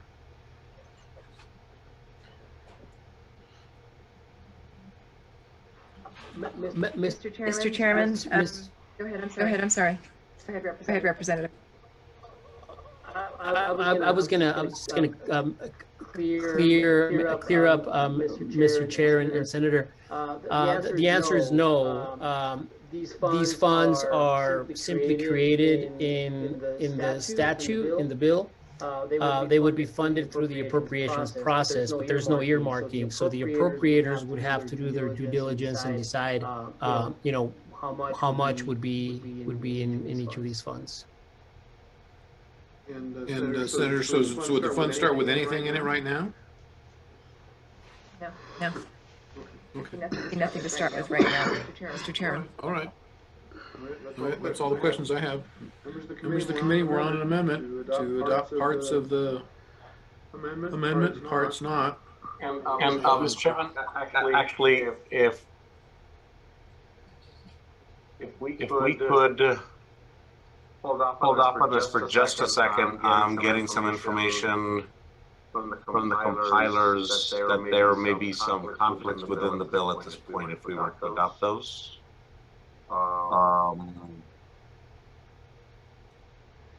We've got the motion. If we could just set it aside for the second, just for a second, and maybe proceed to the issue of the fund, just to make sure that we're not creating internal conflicts within the bill. Well, I appreciate that, Senator. I mean, sort of one thing that I certainly don't want to do tonight is be making a mess of things. So on that point, for a moment, I note that the hour is near midnight. I want to find from the committee your pleasure. Does everyone want to stay here till 1, 2, 3 in the morning, or do you want to come back in the morning? I don't know that it makes a difference to come back in the morning, since our committee report wouldn't be read on the floor until we go to the floor anyway. I don't know what everyone's schedule looks like in the morning, but you can probably gather from my question my preference, which would be to soon call it a night, let the staff have the night, and come back in early. But second that. Mr. Chair, it's Baca. Hold on, please. So I want to do this in a very democratic way. This is not where the chair asserts a role. So I'll take the pleasure and the good advice of the committee. So Senator Moores, I had you, and then Senator Baca after you, and then I'll hear Senator Stewart. And then Senator I just second your idea, Mr. Chair. Senator Baca. Mine was just a point in that I believe that would conflict with, I think Senator Ivy Soto, and he's here now. It conflicts with his schedule, but please continue. Senator Ivy Soto, do you have rules in the morning? Mr. Chairman, we do. That affects everybody but the chairman. Okay. All right. Well, it sounds like we're going to go through the night. That's the desire of the committee. Senator Stewart, you want to be recognized also? Well, Mr. Chairman, I'm slowing down, and I feel like we're getting mired, and it's taking us longer and longer to do these very minor things. But come on, Mimi. I mean, is it possible to change rules? Mr. Chairman and Madam Pro Tem, we have, I think, eight conferees and all of their supporters who have changed their schedules to be present for tomorrow morning. Well, Mr. Chairman, if we cannot meet in the morning, then we have to have some type of time clock or something to get through these amendments. We cannot be talking for 2 hours on one set of amendments. It's not going to work. So I don't know how to do that, but we could get a timekeeper, and we just have to get through them quicker than we're doing, or we'll never come to an agreement tonight. I don't disagree with you, Senator Stewart. Please always keep in mind that even for all of us, we have a staff, and they don't get to take a break the way the rest of us do. Some of us can kind of take a mind break for a minute or two. Emily and Phil and others on our staff have to be alert to everything we're doing all through the time. So I agree with you, Senator Stewart. Things seem to be getting slow, mired down, and a little bit lost. But come on, buddy, push on. If rules is not an option, and the leadership has been pretty clear that this bill's got to get out of here. So I don't know what options we have except to probably go through the night. It will not surprise me that we'll find ourselves here 2 or 3 in the morning. But if that's where we're at, that's where we're at. That's where we're at. I don't know how many other members have amendments or discussion on the bill. Wrap it up. Mr. Chairman. I'm probably. Go ahead, Senator Lopez. Just to ask the question of the chairman of rules, if we could, of course, it goes to see with the majority floor leader, if he could move the time from starting back another couple of hours. We could meet rules and then switch over for this committee to within a maybe definitive time and finish the bill. No. Come on. Just another option? Come on. So, Mr. Chairman, Senator Lopez, I just don't think that will be an option. We just are slowing down incredibly on the floor, and we have too much to do. Today, were we there 8 hours, 6 hours? We did 3 bills. So we are in huge trouble with our lack of time. So either we try to get through this bill faster. I just don't think cluttering up the day tomorrow is going to work. I agree. So, Mr. Chairman, in terms of the pending motion, given the potential for conflicts, what I'd like to suggest is that I withdraw this motion right now while there be a conflict check that is done. If that can be resolved this evening while we're still meeting, we can proceed with it knowing that the conflicts have been resolved. If not, that is something that can be handled on the floor. And we can if Senator Lopez has the language to insert into the fund, that would not create a conflict. We can proceed with that. And there is I know that I have one thing for which there is no conflict that deals with the independent testing. That is a fairly straightforward amendment that I think needs to be added tonight as well.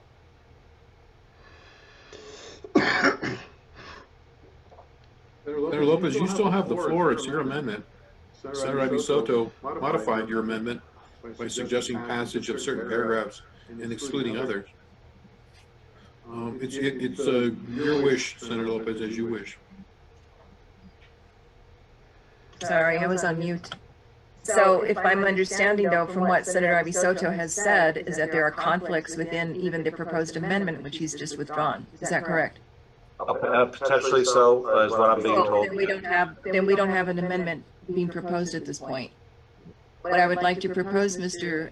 Chairman, is that if you're going to proceed with the rest of the committee, I still want to have and make sure that this amendment is addressed at some point tomorrow morning. I don't believe the community that I have asked and said I would, at least propose to the committee to make sure that we have something to give. And you've lost me, Senator Lopez. Did you say tomorrow morning for some reason? Well, yeah, it's morning already. So as I understand your suggestion, and with Senator Ivy Soto, you just want to pass over your amendment for now, and then come back to it maybe later. Chairman, it sounds to me that's why Senator Ivy Soto has said there's some potential conflicts before we adopt it. So roll over me, I guess. Let's see whatever can come up with that, and then proceed, I guess, with whatever else your committee business is. Thank you. I am being told that if it can't be resolved tonight, it can be prepared as a floor amendment, since there may be some consensus on those points. And I appreciate that, Senator. So it's going to be a little tricky because I expect there'll probably be a lot of floor amendments proposed anyway, at least. You all probably can imagine I would have a lot of questions and propose amendments myself, but I don't think there's any way that I can do those tonight, so I'll plan to do those on the floor. But in the event, Senator Ivy Soto, yeah, we'll see how far we get tonight. Senator Lopez skipping over her amendment for the moment. We're back to members of the committee with whatever you'd like to talk about. Senator Ivy Soto. Thank you very much, Mr. Chairman. What I'd like to talk about is independent testing, and I'm putting on the screen, and I printed up to give to Emily. Page 14, line 3, strike the entire line. Renumber subsequent lines. Page 28, line 10, insert before the period, except that the division shall not allow a person that is licensed as any type of cannabis establishment other than a cannabis research laboratory to own, directly or indirectly, a licensee that is a cannabis testing laboratory. This is the language that would provide for the independent testing aspect of it, and I would yield to Superintendent if there were any questions. Mr. Chairman, Senator, we support these amendments. We agree with that there's a conflict that needs to be addressed. I would also yield to the sponsors, the House sponsors of the bill. Mr. Chair, Senator, this is friendly. Good. Adopt it. And there, hands up by Senator Baca and Senator Duick. All right, on the proposed amendment, Senator Baca. Thank you, Mr. Chair. I'm still formulating my question here correctly. I would yield to Senator Duig, and you could come back to me if that'd be okay. Sure, Senator Duig and then Senator Baca. Mr. Chair, Senator, I just want to make sure you know that that same provision was amended in the amendment we adopted earlier. So with that amendment, how it would read is, except as otherwise provided in this bill, the division shall not limit the type or number, blah, blah, blah, and then your except as language again. So if that reads okay to you with that in there, I just wanted to put it in context for everyone, since we've amended that part. Or this would be the second amendment to that same subsection. Yes, that works.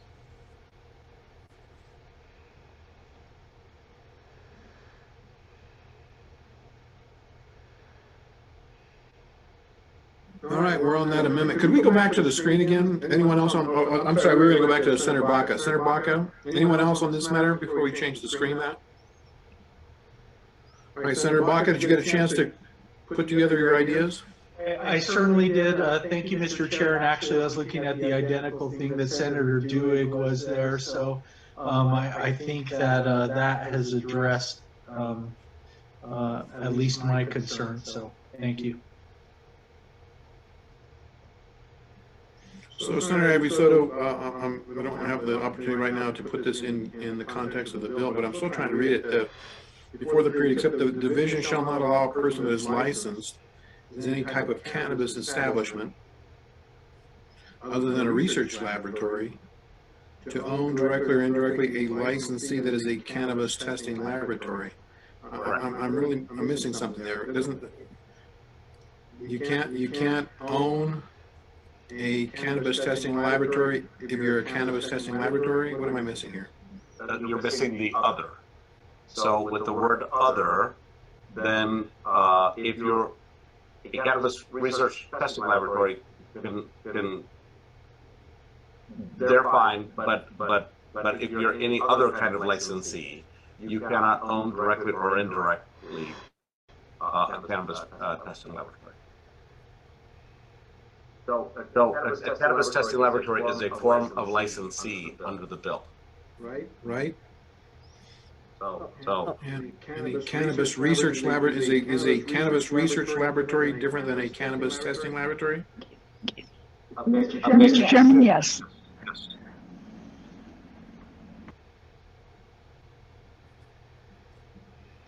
Okay.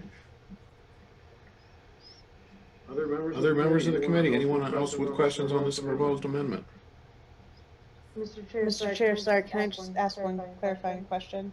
Sure. Since we're taking out a cannabis testing laboratory on page 14, is that now a licensee, its own separate licensee under this bill? Mr. Chairman, Senator, it's always a separate licensee. It's been on that list on page 14. It's one of the license types that you could have if you're the integrated business. Okay. And now we're saying no, you can't be that if you're an integrated. Great. Thank you very much, Mr. Chair, Superintendent. So by that answer from the secretary, so what's the end result here? Are you able to test your own product? Is there anyone out independently testing your product? The result of this is, without this amendment, you can run your own farm and also your own testing laboratory and test your own product and certify what you do. With this amendment, you cannot. With the amendment, who tests the product? It would be a cannabis research laboratory that would be doing it, and It would be a cannabis testing laboratory, Senator. thank you. But you could be a cannabis testing laboratory and a cannabis research laboratory because there's no conflict there. Right, you're not growing at that point. That's correct. So this creates the separation between the growers and the testers and the researchers. Well, and I'd like the Secretary's point. So if you said you can be either a research laboratory or a testing laboratory to do the testing, why do we have this? Mr. Chairman, the cannabis testing laboratory is the ones that do the testing, but a research laboratory wouldn't be a conflict if you were a cannabis testing laboratory and you were a cannabis research laboratory. There's no conflict because you're not growing. It's the producers, the manufacturers, that there's a conflict that we don't want to be, also have the ability to be a cannabis testing laboratory. Those producers, manufacturers could in fact be a cannabis research laboratory because they wouldn't be testing their own product. It's the cannabis testing laboratory that would test their own product. We want to keep them separate. All right, got it. Anyone else on this proposed amendment? Move adoption of the amendment. Second. Second. Senator Baca, are you back on the list, or is that an old hen? No, it's a brand new hand. Okay. Brand new hand. I got a little bit confused there. So you can be a researcher and a tester, Mr. Chair. Is that correct? That can be the same entity. I would use that to Superintendent Trio. Thank you, Mr. Chairman, Senator. They're actually two separate entities, but it's not a conflict for one company or one individual to be one or both of those things. It is a conflict to be a producer or a manufacturer and be the tester of your product. And I know it's really late, and so I'm trying to make it as easy as possible. So what is a researcher then, Mr. Chair? What is a researcher? Define a researcher versus a tester. How can you even research without doing any testing? Aren't they one and the same at that point? Mr. Chair, Senator, a researcher might do some research on what can cannabis be used for medically, or what other types of products might be developed. So a researcher is like someone who develops medicine, right? We have research labs that create new products. They research the product itself, but they're not going to test the product to see if it's good to go to market. That's what the cannabis testing laboratories would do.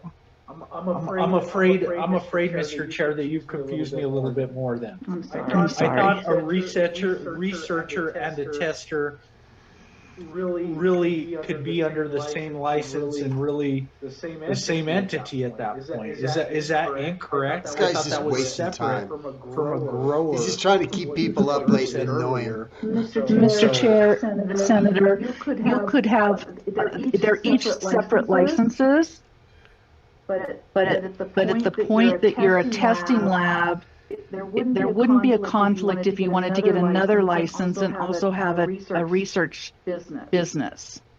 That's not a conflict. Where it's a conflict is if you're licensed to be a producer, which is the grower, or you're licensed to be a manufacturer, and you are also licensed to be a testing laboratory, not the research, but the testing laboratory. That's where the conflict lies. Research is just scientific research, like Sandia Labs or Los Alamos. They're researching. I'm just trying to understand this, okay? I thought I had it straight. But then you said that a researcher and a tester, there is no conflict with that. Correct? That's correct, Mr. Chairman, Senator, that's correct. There's no conflict because they're not testing a product that they're growing. But do they have the same license or do they have different licenses, Mr. Chair? Mr. Chair, Senator, those are two separate license Read the types. bill, Baca. Do Come they on, buddy. conflict with each other? Mr. Chair, Senator, they do not. So we have two other licenses then, a grower and a manufacturer, or that's the same license? Mr. Chair, Senator, a producer is the term for growing. A manufacturing license would be separate from the producer license, but you could in fact be licensed as a producer and ought to be licensed as a manufacturer too, but there needs to be that separate independent third-party testing who's checking to make sure that your products are safe for the public consumption. Thank you for that answer, Mr. Chair. So here's what I'm thinking you might run into if you run into a creative attorney somewhere in corporations or something of that nature, is that you might set up a company here and a company there, two separate entities. One is manufacturing. Did I say that right, or should I say producing? Or it's producing and manufacturing, correct? Those are two separate licenses. Mr. Chair, Senator, those are two separate licenses. Okay. So could you have a company set up that would be producing on the one end, and then another company that is actually doing the testing? It seems like that wouldn't be very hard to evade at that point.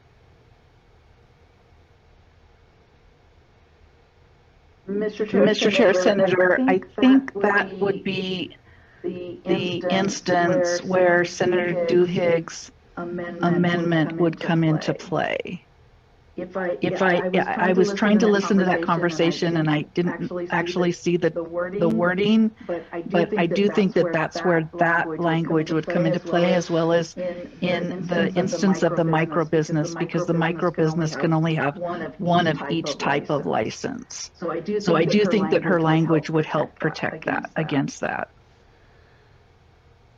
I'm just a bit confused, Mr. Chair, and this guy's just wasting time, and Cervantes is letting him. Come on now. If you'd like to explain that again, I apologize, but hours late, and I'm trying to get a grip on who can do what at this point. And so, I'm happy to yield to whoever can answer the question. Honestly, we'd be happy if you just yielded. Mr. Chair, Senator, the hour is late, and so I don't know if I'll give a great explanation, but I think the superintendent is right. I think that with that anti-stacking provision in there, that would disallow kind of building up those conflicting licenses, I think that would address it.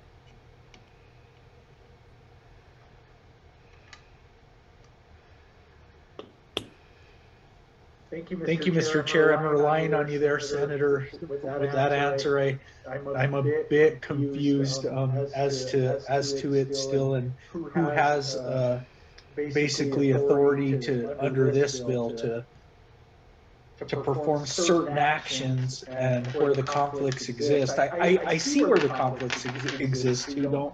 Don't get me wrong, but I can also see how that could be exploited, but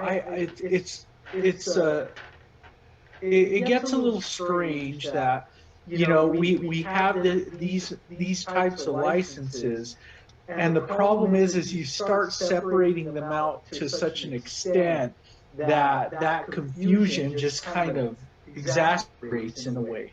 Where are we? What are we trying to do? Who can do what? And I think we have a lot of attorneys on this, and it's even troublesome to answer the question and for me to even formulate it for the rest of my colleagues here. So I'm going to listen some more, and hopefully I'll make some sense of it. Thank you. Hopefully. And Mr. Chairman, if I may, the crux of where there's no conflict is the researchers are not involved in commercial sales. Because they're not involved in commercial sales, there's not a question as to the quality of what is being sold.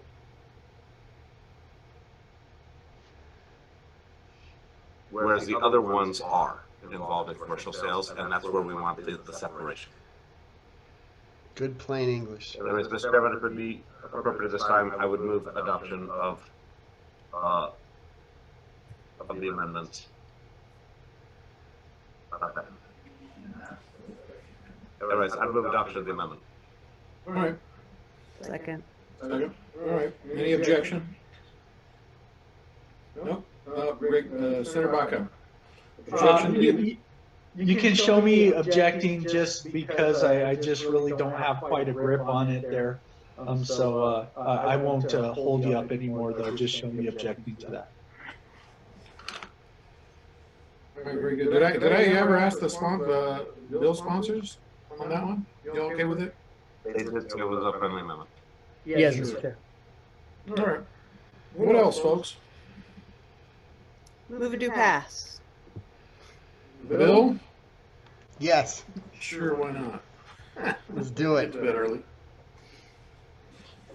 Anyone else on the bill? No.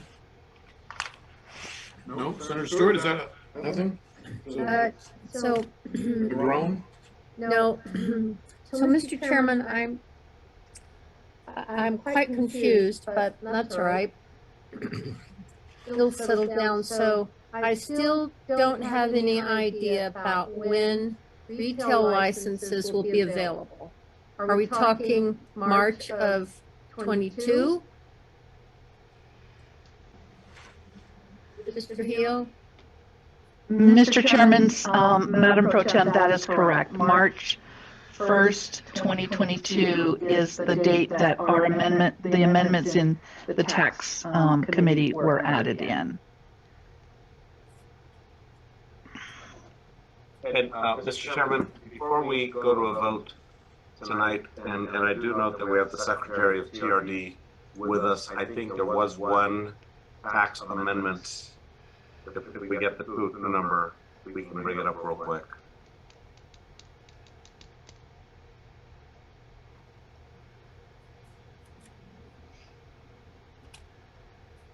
Secretary Chardon Clark, are you still there?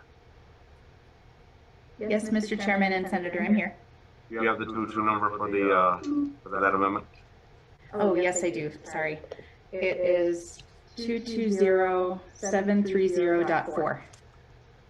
Okay, so that was sent out to the committee.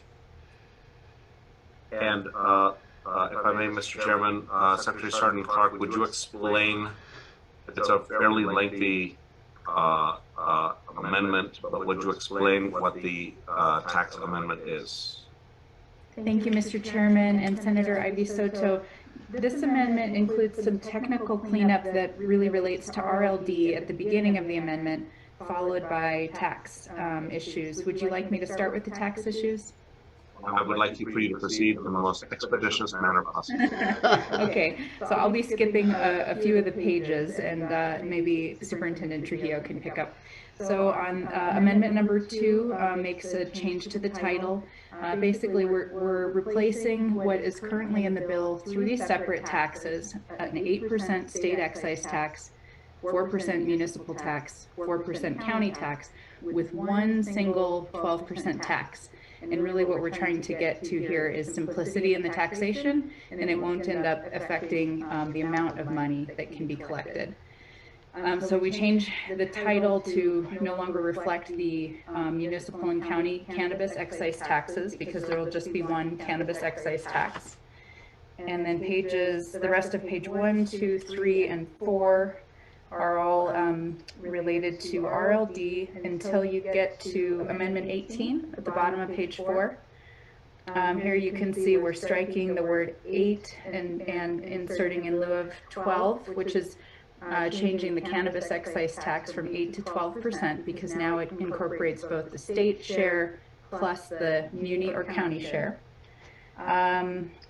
We've got just some minor cleanup to reflect, singular tax instead of plural now. In striking, let's see, sections in Amendment 19, striking pages 86 and 87 and part of 89. That's just striking the former county and municipal excise taxes. And in the place of those, the other substantive part is Amendment 24, where now, in lieu of having separate taxes, there's a distribution of the one single 12% cannabis excise tax.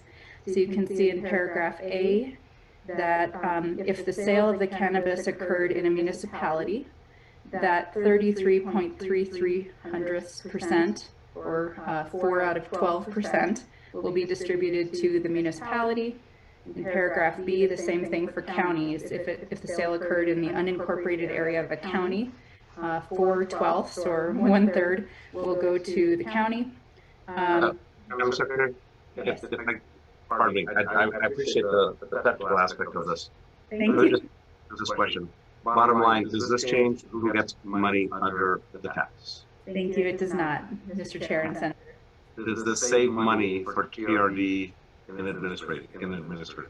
Yes, Mr. Chair and Senator, TRD's former or current, I should say, FIR on this bill estimates that our cost of implementing is over $6 million non-recurring. This will save us about $2 million on that cost.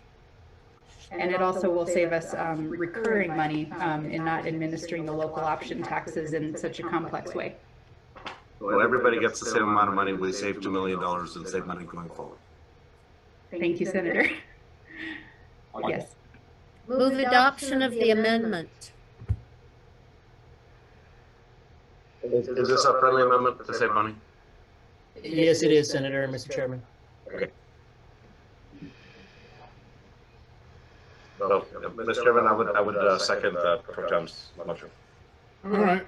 Senator Baca, are you on this amendment? Well, I wasn't. I wasn't, but I was on the bill.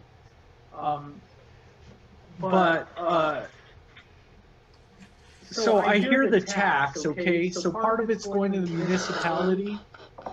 Tell me how it separates. Here goes this guy from the original again. bill again, if you don't mind. He's just gonna be Because the it kind jerk. of does matter who gets the money. Right. So under the bill as it stands right now, there's a 4% local tax and an 8% state tax. But the way the bill is written, there's actually 3 different taxes. There's an 8% state tax, a 4% municipal tax if it's a municipality, or a 4% county tax if it's in a county.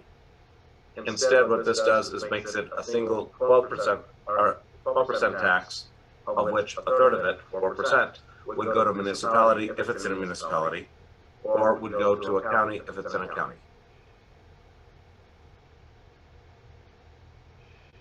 Very succinct. Thank you. Yep. All right, we're on a motion for an amendment.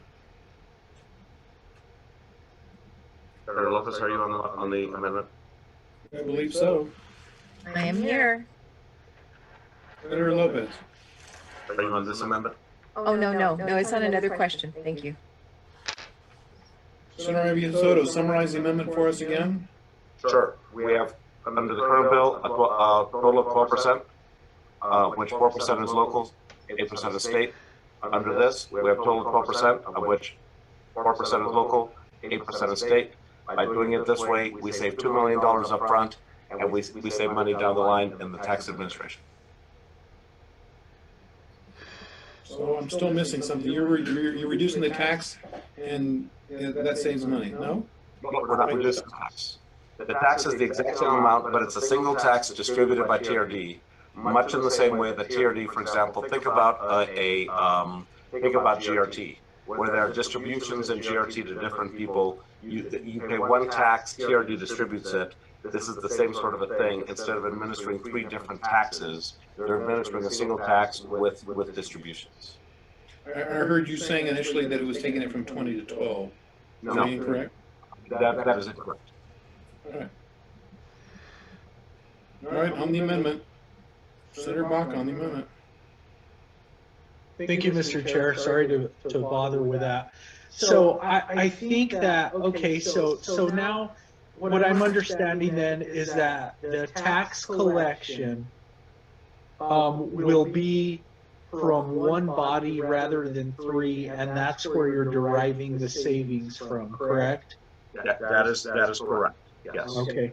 And so my question comes from that then. So if you have the one body collecting the tax, the municipalities now and are not collecting it, what is their position on that? Is it, I mean, I'm looking at it from the position of the municipality.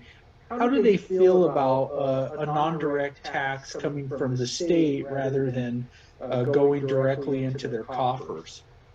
So, Mr. Chairman and Senator Baca, that's actually how many of the taxes already work, where the state collects the tax on behalf of the local government and then makes the distribution. That's also, frankly, the way that property taxes work, where the county collects the tax and then distributes it to the school districts, to the special districts, to the municipalities, to the extent that they would have an ad valorem tax. And so this is actually how many of the taxes in fact work in New Mexico, and it's actually much more efficient to do it that way. Mr. Chair and Senator Baca, if I could add, this is Stephanie Chardon-Clark. I'm sorry, I'm not allowed to turn my video on, or I would. The bill isn't actually changing who collects the tax. Under the original bill, as well as the proposed amendment, TRD will collect all the tax. The sellers will remit it to us from the point of sale, and this just changes the way that we need to code the gen tax system to a much more simple and efficient coding of the program. So the municipalities and counties will still get their money from us on the same day they would have otherwise received it. With respect, Secretary, and also to my colleague, Senator Ivy Soto, that is completely opposite of what he just stated to me, I think. So I have a little bit of confusion there, because I thought I stated that fairly clearly, and he answered in the affirmative, and now you're telling me something that's completely opposite of that. So I guess I'm a little confused again here. I apologize if the way that I explained it didn't transmit correctly at this hour. That's what the Secretary said is what I thought I would say. It's really, all of this goes to just the back office programming. It does not change how it will flow. That's too tough for Baca to understand. Back office Mr. Chair, so the back office program will save $2 million? Is that what you're saying? That is in the upfront costs, because of the complexity of the gen tax system and what they're required to do in order to be able to implement these. Yes. Does that require hiring more people? Why is that, Mr. Chair and Senator? Or is it a matter of software issues? What is that $2 million? I mean, if it's all going to the same place and you're separating it out in a different form, I guess I'm not grasping exactly why that's $2 million difference. And I'm trying not to stray from the bill here. Yeah, you are curious, George. Come on, shut up. This bill, Mr. Chair and Senator, over another amendment earlier.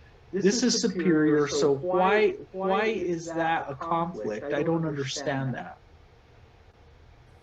Madam Secretary. Thank you, Mr. Chair and Senator Baca.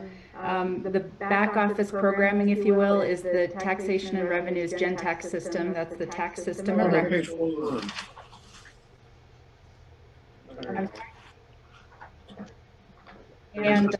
And basically, merging these three taxes into one and ensuring that the distributions to the local governments will just be a simple, flat 4 out of 12, or 1/3 of the revenue collected, ensures that the programming of the entire tax is much less expensive, and the $2 million of savings is off of an original estimate of over $6 million. So now it's more like 4 if this amendment is adopted.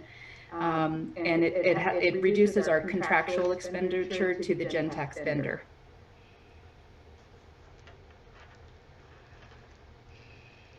Thank you. I think you just kind of got to where I was going.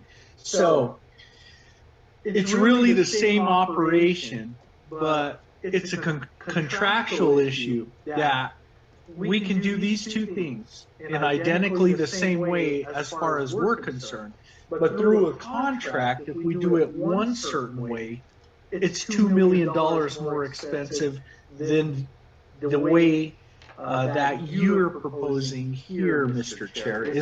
Am I getting that right? So this really isn't a issue of logistics and where the money is channeled through. This is more an issue of a contract and how this company manages that contract. Is that right?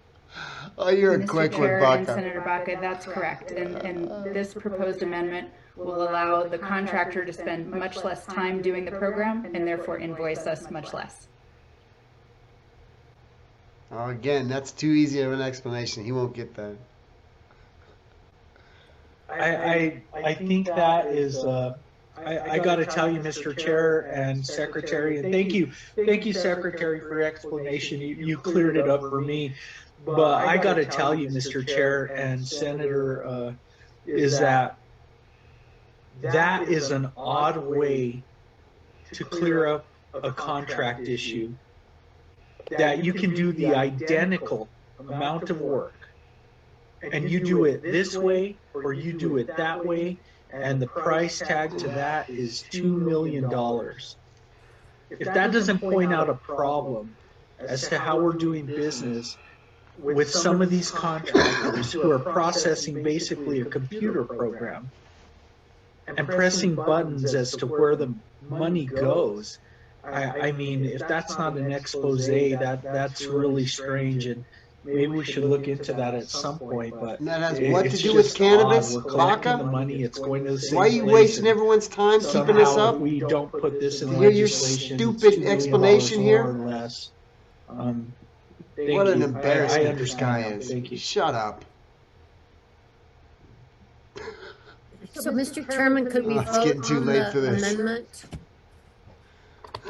Look at baby Stewart. She's Certainly getting can. pissed. Now that we've got all the committee discussion, looks like, behind us. All right. Is there an objection to the due pass motion on the amendment? Anyone at all? All right. We'll show all in support of the amendment. Hello, Senator Baca, were you wanted to vote no on the amendment? Yeah, you can show me a no on that, and it's not for creativity or anything of that nature. It's just for the process. I can't believe that. Thank you, Mr. Chair. But Mr. Chairman, I do very much appreciate that we have somebody at TRD who's recognizing what the impact financially is on how we write bills and trying to save us money in the process. Ivy Soto, being a nice guy. Taking it like a champ. Not getting all pissed off like me. Any amendments? I guess on Senator Lopez, on your amendment, we're going to wait till tomorrow? Wait till the floor? Mr. Chairman, it's my understanding that our compiler has been keeping track and working on it. I do not think we'll have something ready by the time we end committee. So I'll propose it on the floor. Okay. All right. Anyone else on the committee? Move a due pass as amended. Okay, so maybe a little bit more discussion. All right, We here might we guess go. there might be a little more discussion, Senator Stewart. Senator Baca and then Senator Ivy Soto. I just thought it was a little presumptuous to say that we would propose that on the floor, but that's my comment. Thank you, Mr. Chair. Senator Ivy Soto. Yes, sir. Mr. Chairman, there is one last matter if we would have the bandwidth to deal with it, and that is I have an amendment. There's far more than just one more matter. And if people want to wave me off, they can. Here's the thing. This bill contains expungement proceedings.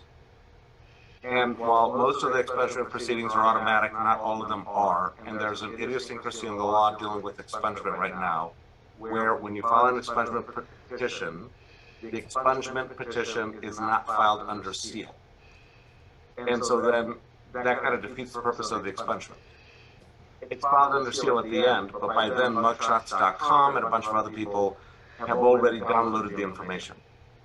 And so this amendment simply, I say simply, but this amendment allows a person to file this is the key language right here, is that a petition shall be filed under seal or under pseudonym, and that would depend upon some of the court rules that would allow that, and that you could then, and this is pursuant to the existing expungement law that we have, and that way they don't have to they don't have to file it in the same manner.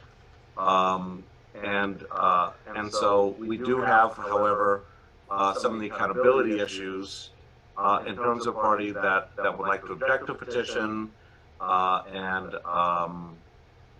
whatnot, and how that process would proceed in the expungement.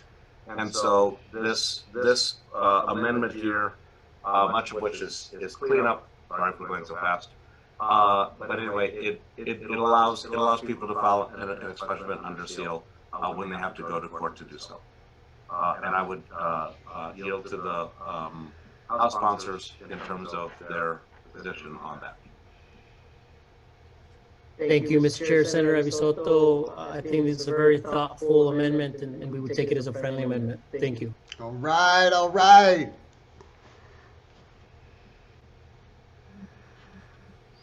All right. Any discussion? Here comes Craig Baca. He's not going to understand one word of it. Nope. Okay, there's a motion. There's a second. Is there any objection?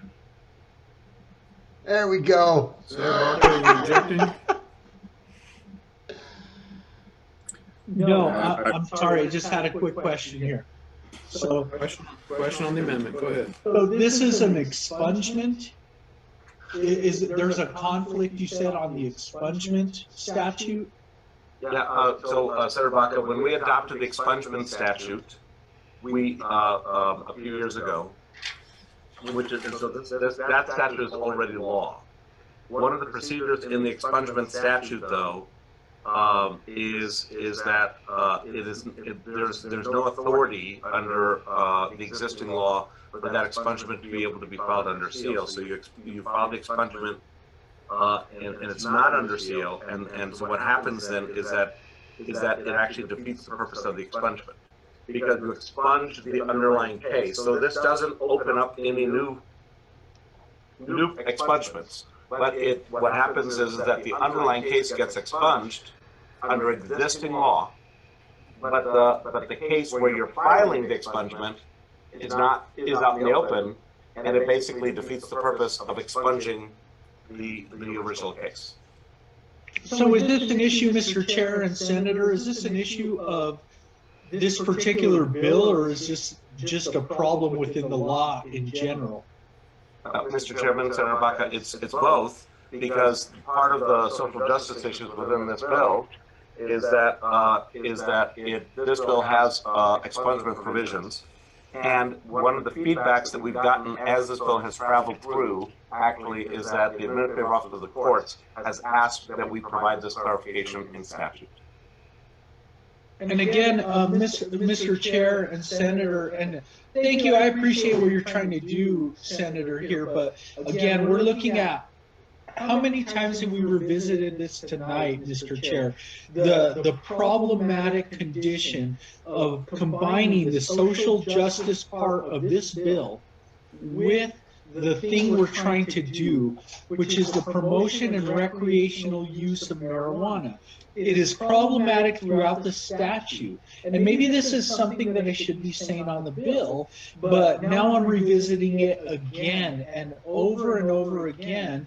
These two issues combined are simply like water and oil. They need to be addressed separately. And so I appreciate you, Senator Avisoto. You always have really great descriptions. Please don't send me a bill. But I appreciate the explanation. And if you do, I'll send you one back, by the way. But I appreciate the explanation. But this is what's so problematic about this, and why earlier we heard another senator introduce an amendment that really separated it out. And us as lawyers on this committee should be asking ourselves about this question, because we pride ourselves on policy here. And I've heard that over and over again this year. Is this the policy we want to approach?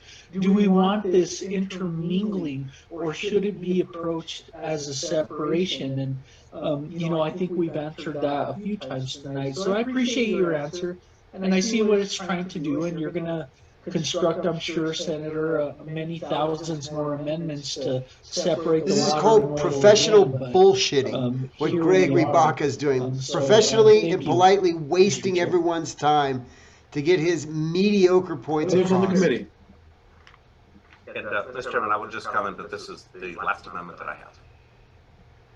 You have another amendment, Senator? It's the last amendment that I have, the last one. Okay, Senator Stewart.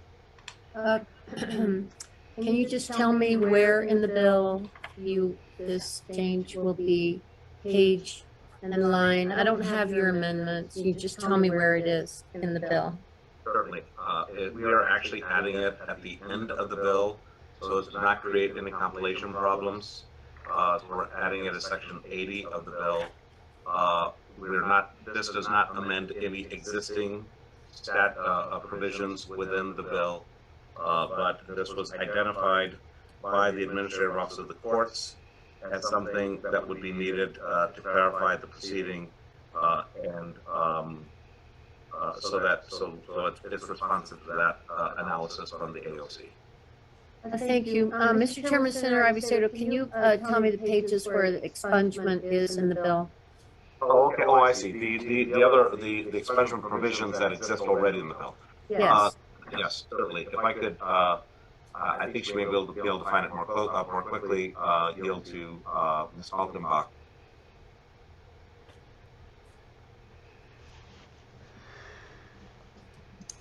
Mr. Chair and Senator, can you repeat that? The question: where are the expungement provisions in the bill? Come on, Emily. So if we're looking at the 0.5 version, they are sections 33 and 34. I think you have a page number. Page, Mr. Chair, 67 and 68. There we go. 69 and beyond. Mr. Chairman, do we have another copy past the 0.5? You said if you're looking at the 0.5 version, isn't this the last version? It is the last version. Okay, thank you. Thank you, Mr. Chairman. Any other discussion on the proposed amendment? Is there any objection to the adoption of the amendment? Come on, Greg. No. There you go. Senator Baca's a no. Any others? Senator Morse. Senator Morse, that amendment is adopted. The party line of these. Senator Stewart, I saw you up with the next hand. No. No, I failed to put my hand down. I'm sorry. Okay. Have we gone through everybody?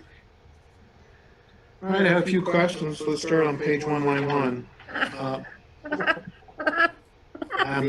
Mimi gets it. I'm glad you guys can still laugh about that. Last year we went through the bill in a great deal of detail. It took several hours. The hour is late. I'm not going to do that. What I'm going to suggest to you is, unfortunately, I know you all have worked on this for a year and the 2 months we've been here. There are still a great many problems with this bill. There are things in here that are inconsistent with the law.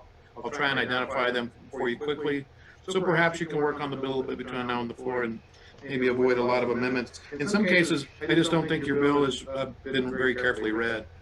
I'll give you an example. If you look on section 3, C5,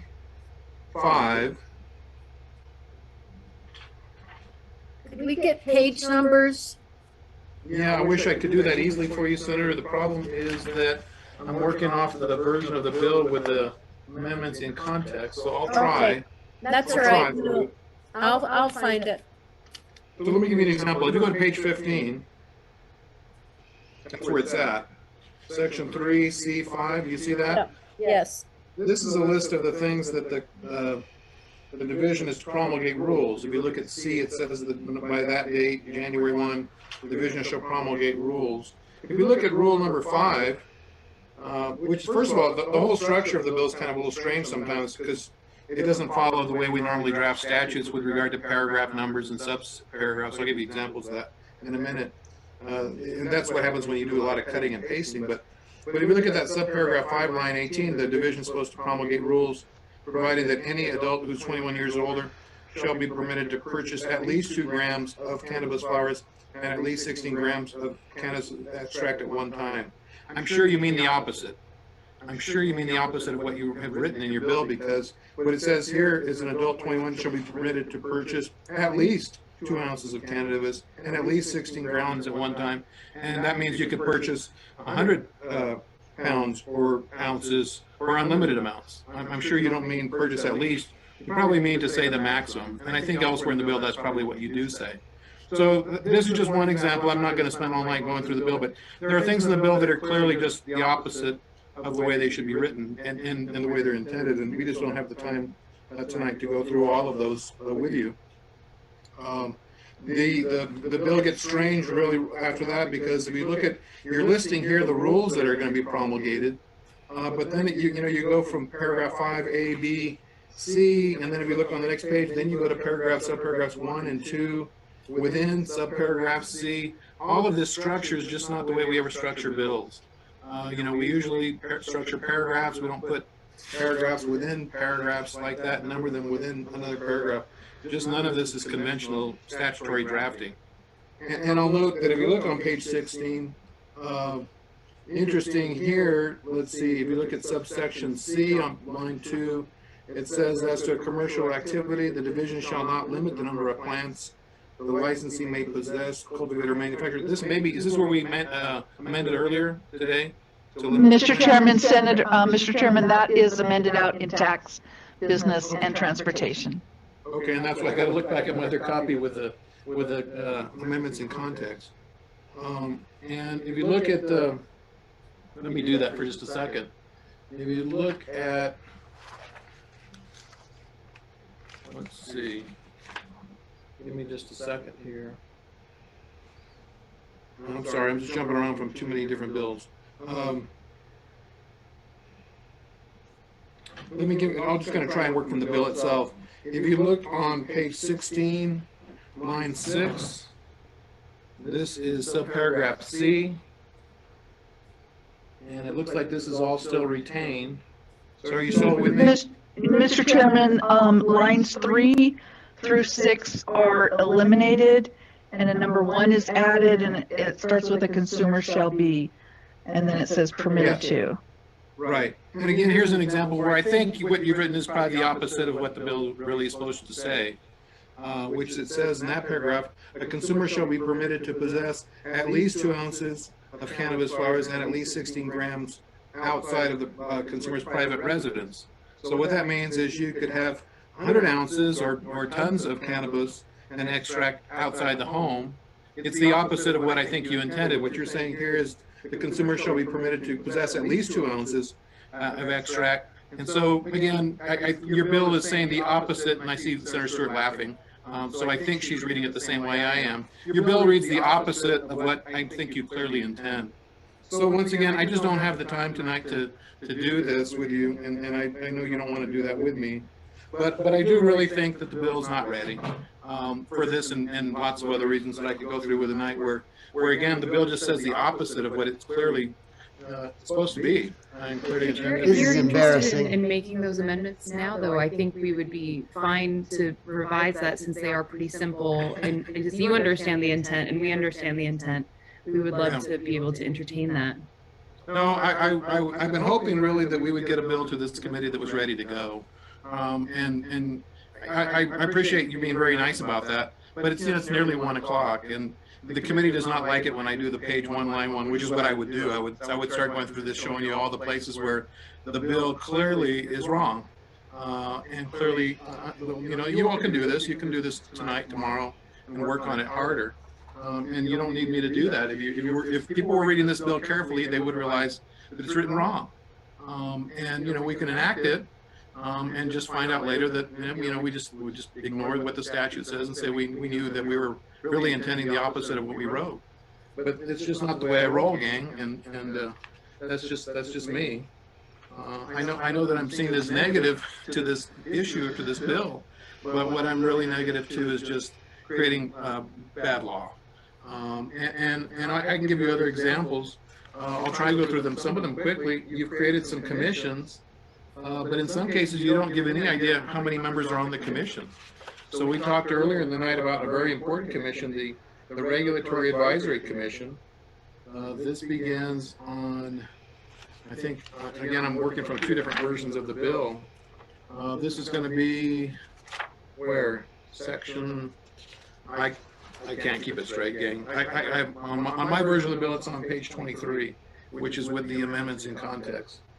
But this is where you create that commission, but you don't say how many people are on the commission. And you're allowing them per diem. We never do that. We never create a commission and provide per diem and never say how many people are on the commission.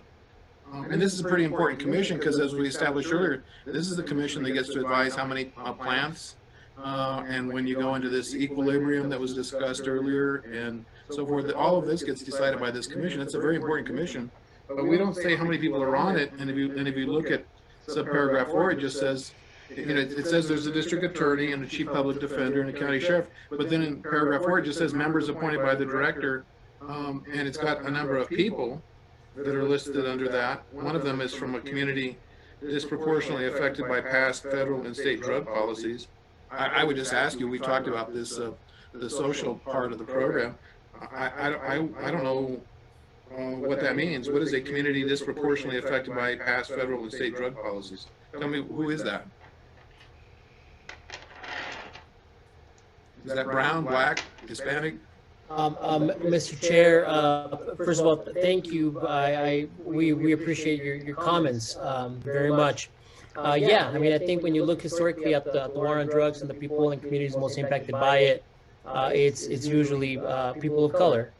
New Mexico would be Latino, Native American, African American, obviously a smaller percentage of the population, but also very much impacted by the war on drugs. Historically, those are the communities most impacted.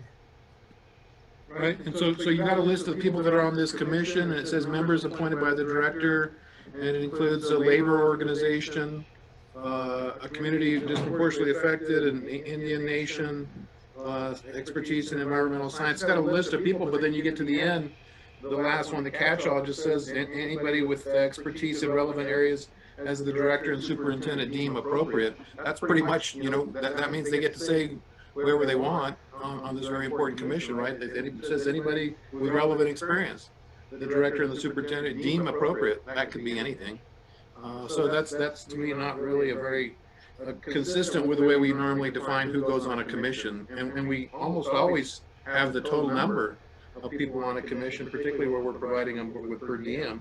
Here, there's no limit and there's no definition.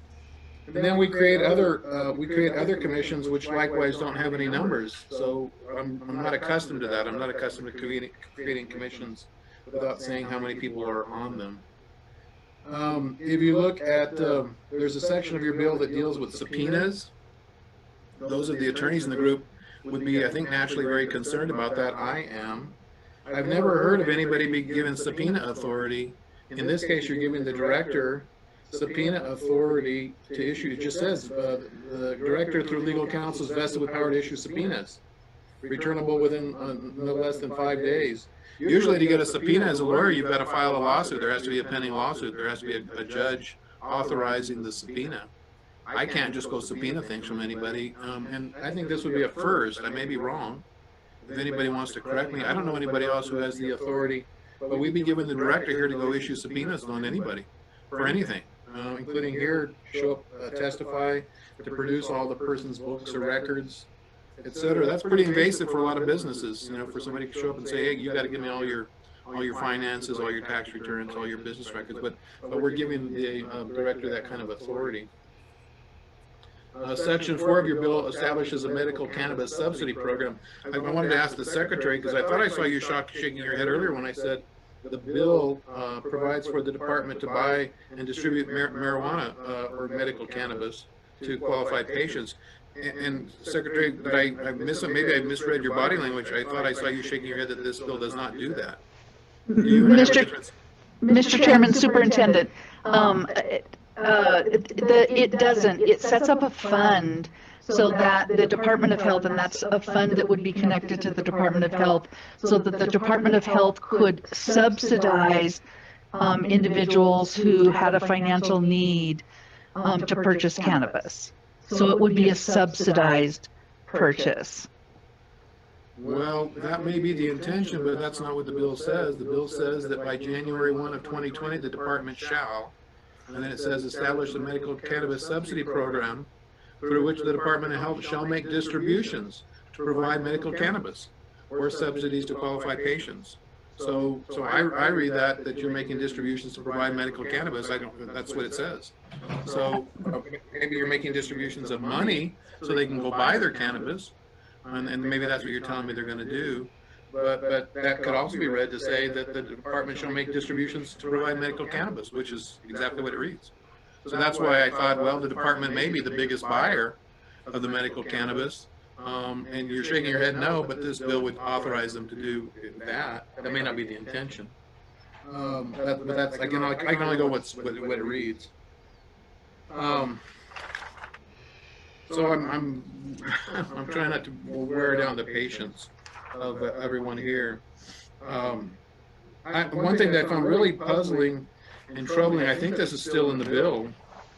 This is in section 6. It says the division shall not license a cannabis retailer unless the cannabis retailer agrees as a condition of its license to accept cannabis products on consignment. Is that still in the bill? Mr. Chairman, I believe that was an addition in the last amendment. And the purpose of that addition, my understanding, and I'll let the sponsors correct me if I'm wrong, but my understanding is that we want to make sure that our small micro businesses and small businesses aren't shut out. And that if there's going to be a retail store, they've got to be open to selling product of those smaller micro businesses. So yes, that is intended to make sure that the market is open for all. Yeah, I don't think that's what it does at all. I think it enslaves retailers. What it says is the only way you can sell a retail as a cannabis seller is to sell the cannabis products on consignment, which means they're not owned by you, the retailer. They're owned by the suppliers, and so you're just a front. For it says here, they're on consignment from the manufacturer, the producer. So you're not really a small business owner, unless you consider consignment, I guess, a business, which I guess it is. But you don't actually purchase the product and then sell it out of your store. You're just a front for the manufacturer and producer, because it says here you can only get a license if you sell it on consignment. I don't know why you would agree to do that. In a bill, if you're really trying to help the small guy to be able to buy a product and then sell it and set a price and maybe make a profit in doing so. But here they're just they're selling for the manufacturer or the producer. So I can't think of a good, nice reason that would help. The argument is made this helps the small guy. That anytime you tell somebody, you're subject to the big guy, you're not helping the little guy. You're telling the little guy, you will only open and you can only sell what the manufacturer and producer give you. They will control you. Mr. Chairman, that's not the intent. So I absolutely see your point of it. I believe the intent of it was that they have to at least be willing to accept consignment. I don't think that they're limited to consignment, but that they have to at least be willing to accept on consignment. But I absolutely hear your point with all due respect. Yeah, and Secretary, I appreciate your respectfulness. That's not what this says at all. It's not an option. It says you shall. It says you can't even get a license as a retailer. It says the division shall not issue a license to a retailer unless the retailer agrees as a condition of the license to accept the products on consignment, right? So you're assuring that the big guys, I'm sure the big guys have written this bill. I wasn't born yesterday. the big guys wrote this bill, and they made sure that when they get the retailers, the retailers are under the thumb of the manufacturers and producers. Because it says as a condition, they have to accept products on consignment. So, you know, you all know my frustrations with all of this. I just really feel like I know the goal here, particularly as a Hispanic, I know the goal here is to help Hispanic marginalized communities. Representative Martinez, I loved your passion. I'm just not sure that this isn't subjugating us with, you know, a history that many others have been subjugating people over history, whether it's opium with you know, some peoples, whether it's whiskey with others, whatever it may be. We've already talked about the market equilibrium and some of the other factors. Let's see. I was really puzzled by the section that talks about, this is section right above, and at the end of section 6, it says a nonprofit corporation issued a license under the section shall be converted to a corporation.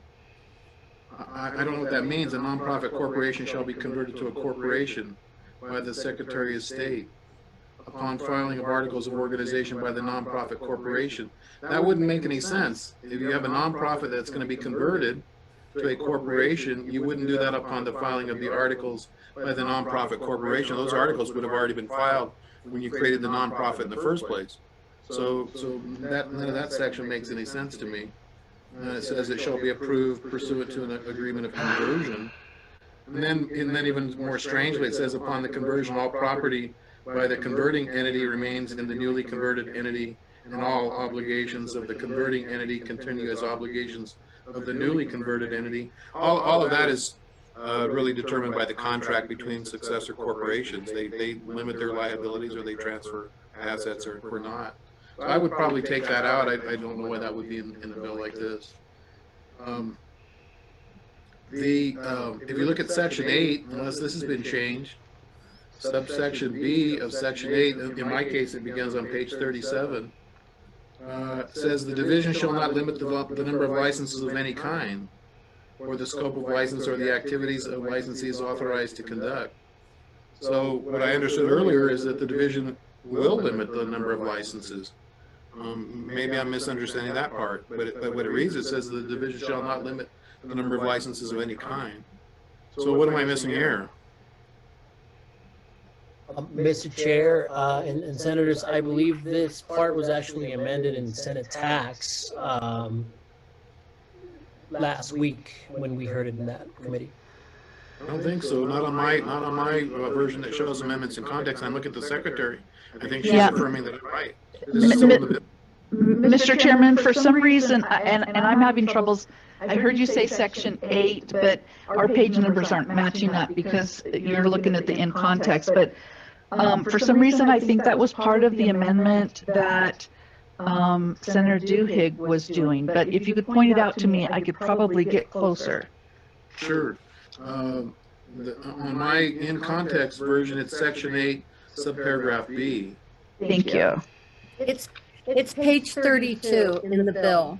Thank you, Senator. Thank you, Senator Stewart. Boy, I could really use you over here in my office right now.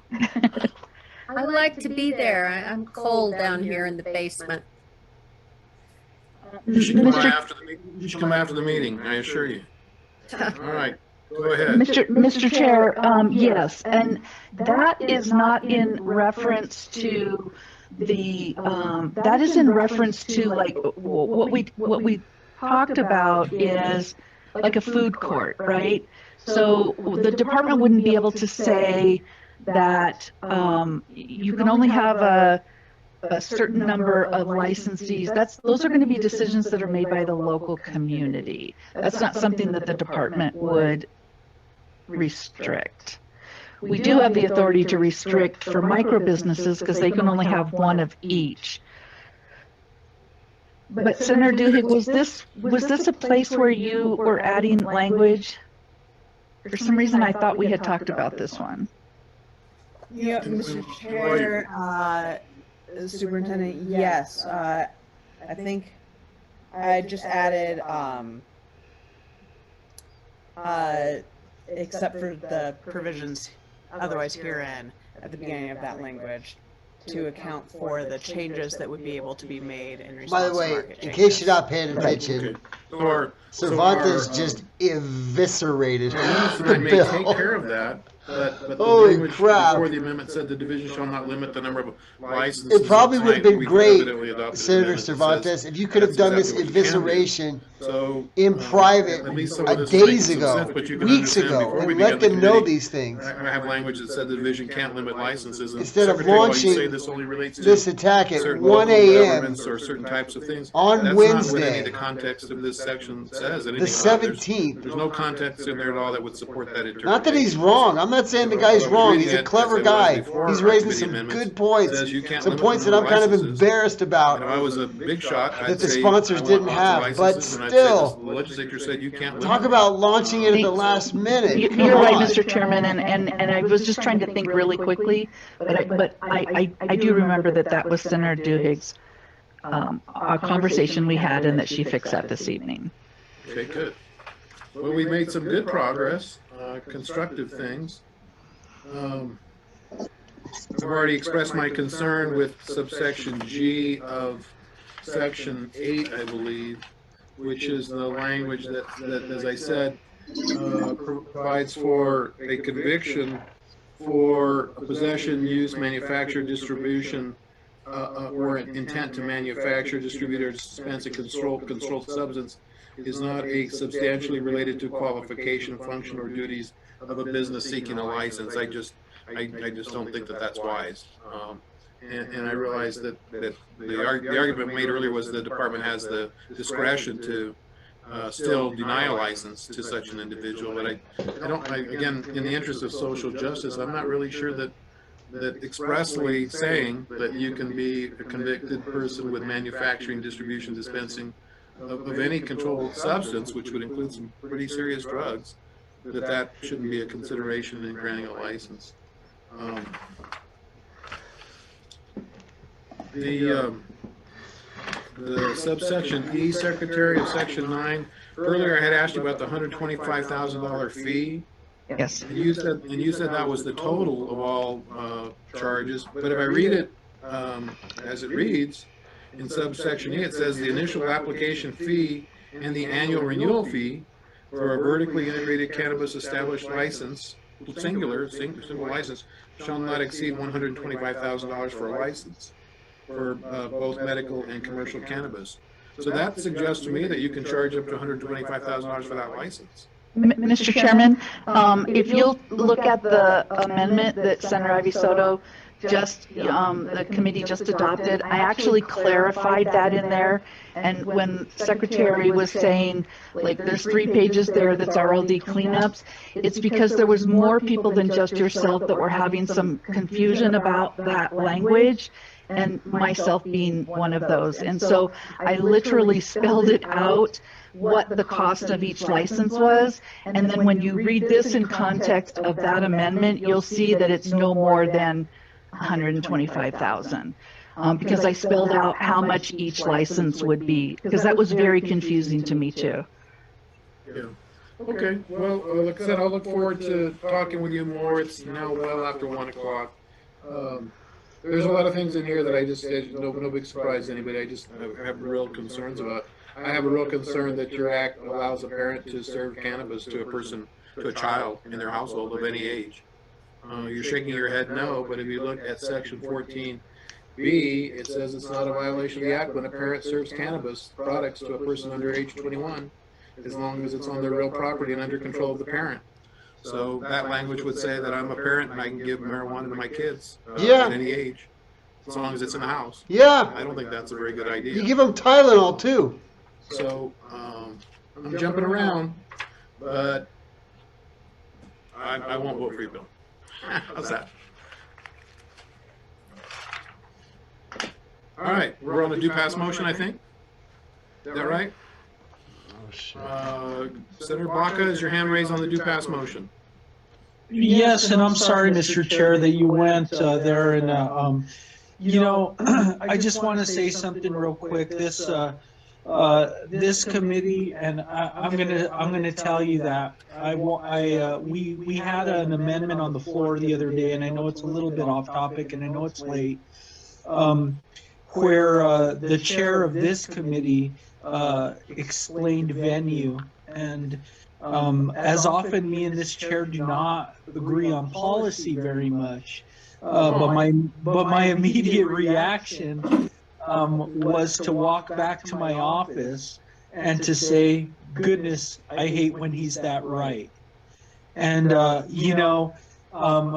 we don't agree on policy, but I really am proud of this committee because when it comes to law and articulating the points, I think they're well placed within this committee. And so, I'm just going to leave you with that. I'm not hating a lot of the things we're looking at, but those things are just glaring issues within the law and many more that were covered tonight. And I'll just leave it at that, Mr. Chair. Thank you. Well, thank you for making me feel warm all over, Senator Baca. But it is good to be part of this committee. I'm always very, very proud of all of us. You're working late. Our minds are still sharp. We have a great staff. And the legal experience, if you added the years up on this committee, and that includes those of you who are non-lawyers, really, because plenty of you all who don't have a law degree really could go past the bar exam, I'm certain, after a lot of years on this committee. So it's a good feeling, Senator. Thank you. Senator Morris. Thank you, Mr. Chair. I want to echo what was just said by Senator Baca, and that I got a call earlier from Santa Fe, New Mexico, yesterday, I guess it was, many hours ago, before we started this hearing, asking for comment about one of our colleagues that was complaining about all of her bills getting killed in this committee and never getting heard. And my response to the reporter was, well, that's the job of this committee, is to be diligent and work things and make sure it's right. Often this committee doesn't agree on policy, but I have taken pride in the 5 years I've been on this committee to get things right. It doesn't seem like this bill is right yet. You all know my history with this issue and my willingness to work with people on this issue. And it didn't seem like they wanted to work with me. So my phone has been silent from the advocates on this for 3 years now. And it doesn't seem like they wanted to get it right. And there was agendas there. So I defended this committee despite by saying that we don't always agree on the policy, but we always try to get it right out of this committee. And this thing is not right. And I've been willing to work on this issue for 3 years, and no one's been willing to work on it with me. So it's very disappointing that it went down like this, and this thing is not ready for prime time. Let's just say it's half-baked, Mr. President, or Mr. Chair, at this point. Thank you, Senator. I think I've got Senator Stewart still to recognize. Senator Stewart. So, Mr. Chairman, as you were going through the bill, I finally realized that there are a lot of changes to the medical cannabis program in here. And so I guess I want to ask the sponsors about how is it that this bill to legalize adult use cannabis has so many changes to the medical cannabis program? They were the areas of the bill that Senator Cervantes pointed to with issues. And it's new material, tracking Section 6. So, I don't know, I guess what was the thinking with the changes for medical cannabis program? Or did that come from the department? Thank you, Mr. Chair and Senator, and I'll defer to our expert, Emily, on that question. Very briefly, we are transitioning the duties that currently DOH has over the regulation and licensing piece to the regulation and licensing department. The patient registry stays with DOH, but everything else transfers out. That's where you're going to see a lot of the changes. Emily, I don't know if you want to touch on some of the other changes made here. Mr. Chair and Madam President, I think Representative Martinez described that correctly, that because we're moving the licensing piece out of the Department of Health and into the Regulation and Licensing Department, there have to be some changes. There's also language in here that requires a commercial licensee for adult use to also provide medical. And so you'll see a lot of references throughout for medical cannabis. Some of those changes also were to make sure that medical patients, for example, their possession limits weren't less than adult use individual would be. So we wanted to make sure that we protected medical cannabis patients in this bill, and so many of those changes are ensuring that they are still protected as we transition into an adult use market. You know, Mr. Chair, what's happened in Arizona is that there's no more using the medical cannabis program. I mean, it's just naturally occurring that there's just fewer and fewer people using the medical cannabis program. So, and let me tell you, Mr. Chairman, that a reporter also called me about this committee. And what I said is that this is the committee that tries to get bills right. And this is the committee where, you know, after this committee, it's done and goes to the floor, and that we have too many bills. And that we have too many bills every year. And there is no way that we can hear all these bills. And then we get so many from the House. So I also defended this committee and the work we do. So wanted to tell you that. Thank you, Madam President. I really mean it. And to all of you, there was a press conference today. There was members of the House, members of the Senate. They were disappointed their bills hadn't moved. Senator Ivy Soto has one of my bills that never got its very first hearing. I told the reporter, we all get disappointed. I get disappointed, and I've got no special privileges either. So we learned that this is a big kid's game, and we take our lumps. But I do appreciate the good words for this committee, and I hope that the House members who are with us here tonight understand. You know, we've been criticized of late that we're too hard on people, that we're too stern, that we table bills, that we don't hear bills, and this is a really good committee. And I hope you feel that tonight. I want to thank both of you too, as the sponsors for coming in here with a great attitude, which was, you know, you didn't come in here, and we get a lot of sponsors come in, and you can't touch our bill. In fact, we've had one of those tonight. You know, you can't touch our bill. It's been worked out. Everybody agrees to it, and we get people from national compacts and say this is our national compact. Every state's got this. You can't touch it. You can't be smart enough to know better than everybody else. And this is just a fabulous group. You came in with the right attitude, which is let us help you. You've had some great work from members tonight that have made your bill much better. I think all of you know that philosophically I don't believe New Mexico is ready for this, but I would never be so arrogant to think that my personal beliefs would be a reason that we would not hear the bill, or that I would hold the bill, or that my vote alone would be enough to change the will of this committee or this legislature. That's not my purpose. And I hope my comments tonight are understood, that while I don't believe in the concept yet of New Mexico yet having marijuana available with what I believe this would lead to, or having it controlled by what I think would be the ultimate controlling group of people, that my comments for you are hopefully intended to be constructive. Because I don't think you want a bill that says the opposite of what you want it to say. And I know what you want it to say, but I think we would all agree it really should say what you want it to say, not the opposite. So fair enough. There's much more that we could talk about, but the hour's late. I would be more than happy to try and spend more time with you. I know members of this committee would be as well too. There are a number of things in the bill that should be of great concern to you, that frankly are in many cases just contrary to law. Existing law, and I don't think you want to do that. So anyway, that's our night. We're I think on a do pass motion, and so we'll take the do pass motion by roll call. Emily, please. Senator Baca. No.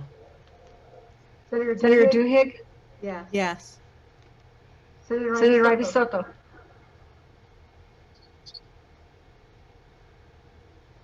Senator. Pass. Senator Lopez. Yes. Senator Moores. No. Senator Pearl. No. Senator Stewart. Yes. Senator O'Neill. Yes. Yes. That's it. Senator Ivy Soto. Senator Cervantes. So the sheriff's going to vote no. That's 4-3. I guess I should vote yes at this point. Senator Cervantes. Yes, I do vote no. I really, well, anyway, 5-4, you have a due pass. I agree with the comments that this is not ready. Thank you. Good night. Good night. Thank you, committee. Thank you, Chairman. Thank you, Mr. Chairman. Thank Appreciate you. your time. Yes. For your time. Thank you. All right, let me stop the share and come back.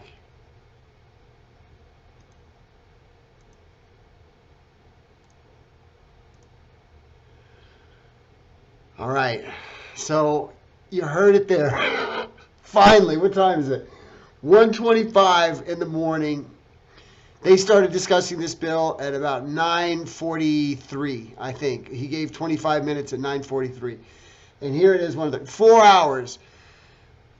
Let's wrap things up. Number one, it passed. It's moving on. It's going to the Senate floor. They'll vote on it. It's still alive. It's got a chance. Keep your fingers crossed. On the other hand, Senator Cervantes pointed out some pretty good points. He brought up a lot of things, some basic wording issues, some other points that he said it didn't seem like your bill had a good reading. So he was finding some kind of like basic mistakes, it sounded like, some procedural things that they don't do that needs to be fixed. Basic stuff, right? I'm a little embarrassed by that, to be frank. I hope the sponsors are slightly as well, right? But nevertheless, these things happen. Like you said, you take your lumps. It's a big kids game. It's going to move on now. It's going to go to the Senate floor. I'm sure we'll see a cleaned up version. There'll be some amendments that'll come up on the Senate floor. Let's see how it does there. It's not a done deal yet, but this was a big one. This was a big one. It's never passed out of these. It's never made it to the Senate floor before. It's always gotten stuck in one of these committees, the Judiciary, the Finance. This time, it made it out. So, big thumbs up, everyone. If you're still watching, God bless you. Thank you for tuning in. It was hard for me to sit through all this. I'm sure it was hard for the committee members. And let me say this. To all the committee members, I was giving Greg Baca a hard time when he was kind of wasting time, I felt like. But I was wrong. He was right. He needs to get his voice out. And I really appreciate all the work that all of them put in. They're up late. They got to get up early tomorrow. I have to get up early tomorrow as well. I got to teach early in the morning. But still, they're working hard. They did a good job. It got passed. It had a thorough discussing. Took a thorough discussing of all the issues, up, down, left, right, and a lot of good things came out. So as we move forward, let's hope the sponsors clean everything up, get it ready for the Senate floor, do a great job with the Senate guys, get it passed there, move it to the governor's office, move it to the mansion, get it signed there. We're getting close, folks. We're getting close. Thank you and good night. Longest video ever.